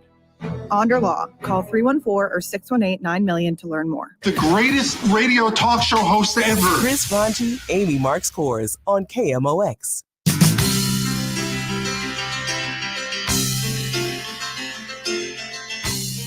It's Chris and Amy on KMOX. 314-436-7900. Hey, there's nothing weirder than an Elon fanboy. Oh, no. Like an Elon worshiper. Oh, no. It's the weirdest. Hey, you can like the guy a little bit. Did we get one? Oh, bro. Are we getting a And lot he's of them? dumb. He's real dumb. Oh. I'm assuming it's a he. It's got to be. It has to be. This texter says, he has done a lot more for this world than you could ever dream of. You were just jealous of his accomplishments. Actually, it kind of reads like the way he would probably write if he were texting into the show. I'm not jealous of his accomplishments. Anybody can be a raging butthole. That's not hard to do. It sucks, though, that a person can be that terrible of a person and financially benefit from it to billions. That sucks. I guess here's the thing. Just because someone's disliked, people always assume it's because of a fault of the disliker. Yeah, and what I mean by that is I really don't like Taylor Swift. I don't get it. I don't get why she, of all people, is revolutionizing the world. And people say, oh, you're just jealous of her success, of her money. No, I'm not. Like, I love Beyonce, who's like equally, relatively speaking, as successful. And Beyonce, I get. Like, Beyonce, her talent, her dancing, I see why she's more revolutionary. I don't get Taylor Swift. There are a lot of people that I like who are very successful. There are a lot of people I dislike that are very successful, and it has nothing to do with being jealous of them. Yeah. I don't understand why the fault is, people always assume the fault is on the disliker. Somehow this person is thin-skinned for Elon, which is very weird. For a guy who would not put you out, like if you were on fire, Mm-hmm. he wouldn't, you know what, to you. He wouldn't even bother. He doesn't care about you. And then you go to bat for that guy. Yeah. It's pathetic. You can do that if you want. It's pathetic, though. And this texter, he goes on to say that you are even more childish than you sound on the radio, and then uses a slur. You So, or me? Me. Oh. Yeah. I don't think you sound childish. Oh, well, thank you. Who are you But then he thin-skinned- used a oh, sorry. slur right after Oh, that. So, geez. Well, yeah, that guy's awful. Who are you dumb idiot. thin-skinned for? I'm trying to think. I know I am. Charles Dickens. I like Charles Dickens. Let's talk to I John don't in know. Wildwood. Oh, Wildwood's your hometown. What's up, John? How is it in the woods? John, you have like 10 seconds. What's going on? Hey, really quick. Listen, I don't disagree with what you were saying about the wood is fine, by the way. I don't disagree on your feelings about Elon Musk, whether I agree or don't agree, that's okay. But you were so adamant at that break about the pedophile comment and all that stuff, and you're so angry and intolerant towards him. And I get it. He's somehow. Well, if you get it, offended then what are you. you asking me? What are you questioning Well, me because for? I think that's part of the issue. I get where you're coming from, except Yeah. I think that's the problem with everything today. Okay. Well, John, I'm sorry. I have a big problem with a guy who called somebody trying to save children's lives a pedophile calling a- because he disagreed with him. Yeah, like calling a What do you first mean? responder. I don't. Yeah, a pedophile. Yeah, that's pretty Appreciate the call, John. bad. But I'm glad things But are you- good in the wood. You answered your own question. Well, Hey, 1 o'clock happy hour is next on KMOX. Have a great one. Odyssey app, download it. Hey guys, Glover here for my friends at ThrottleNet. So I'm so very proud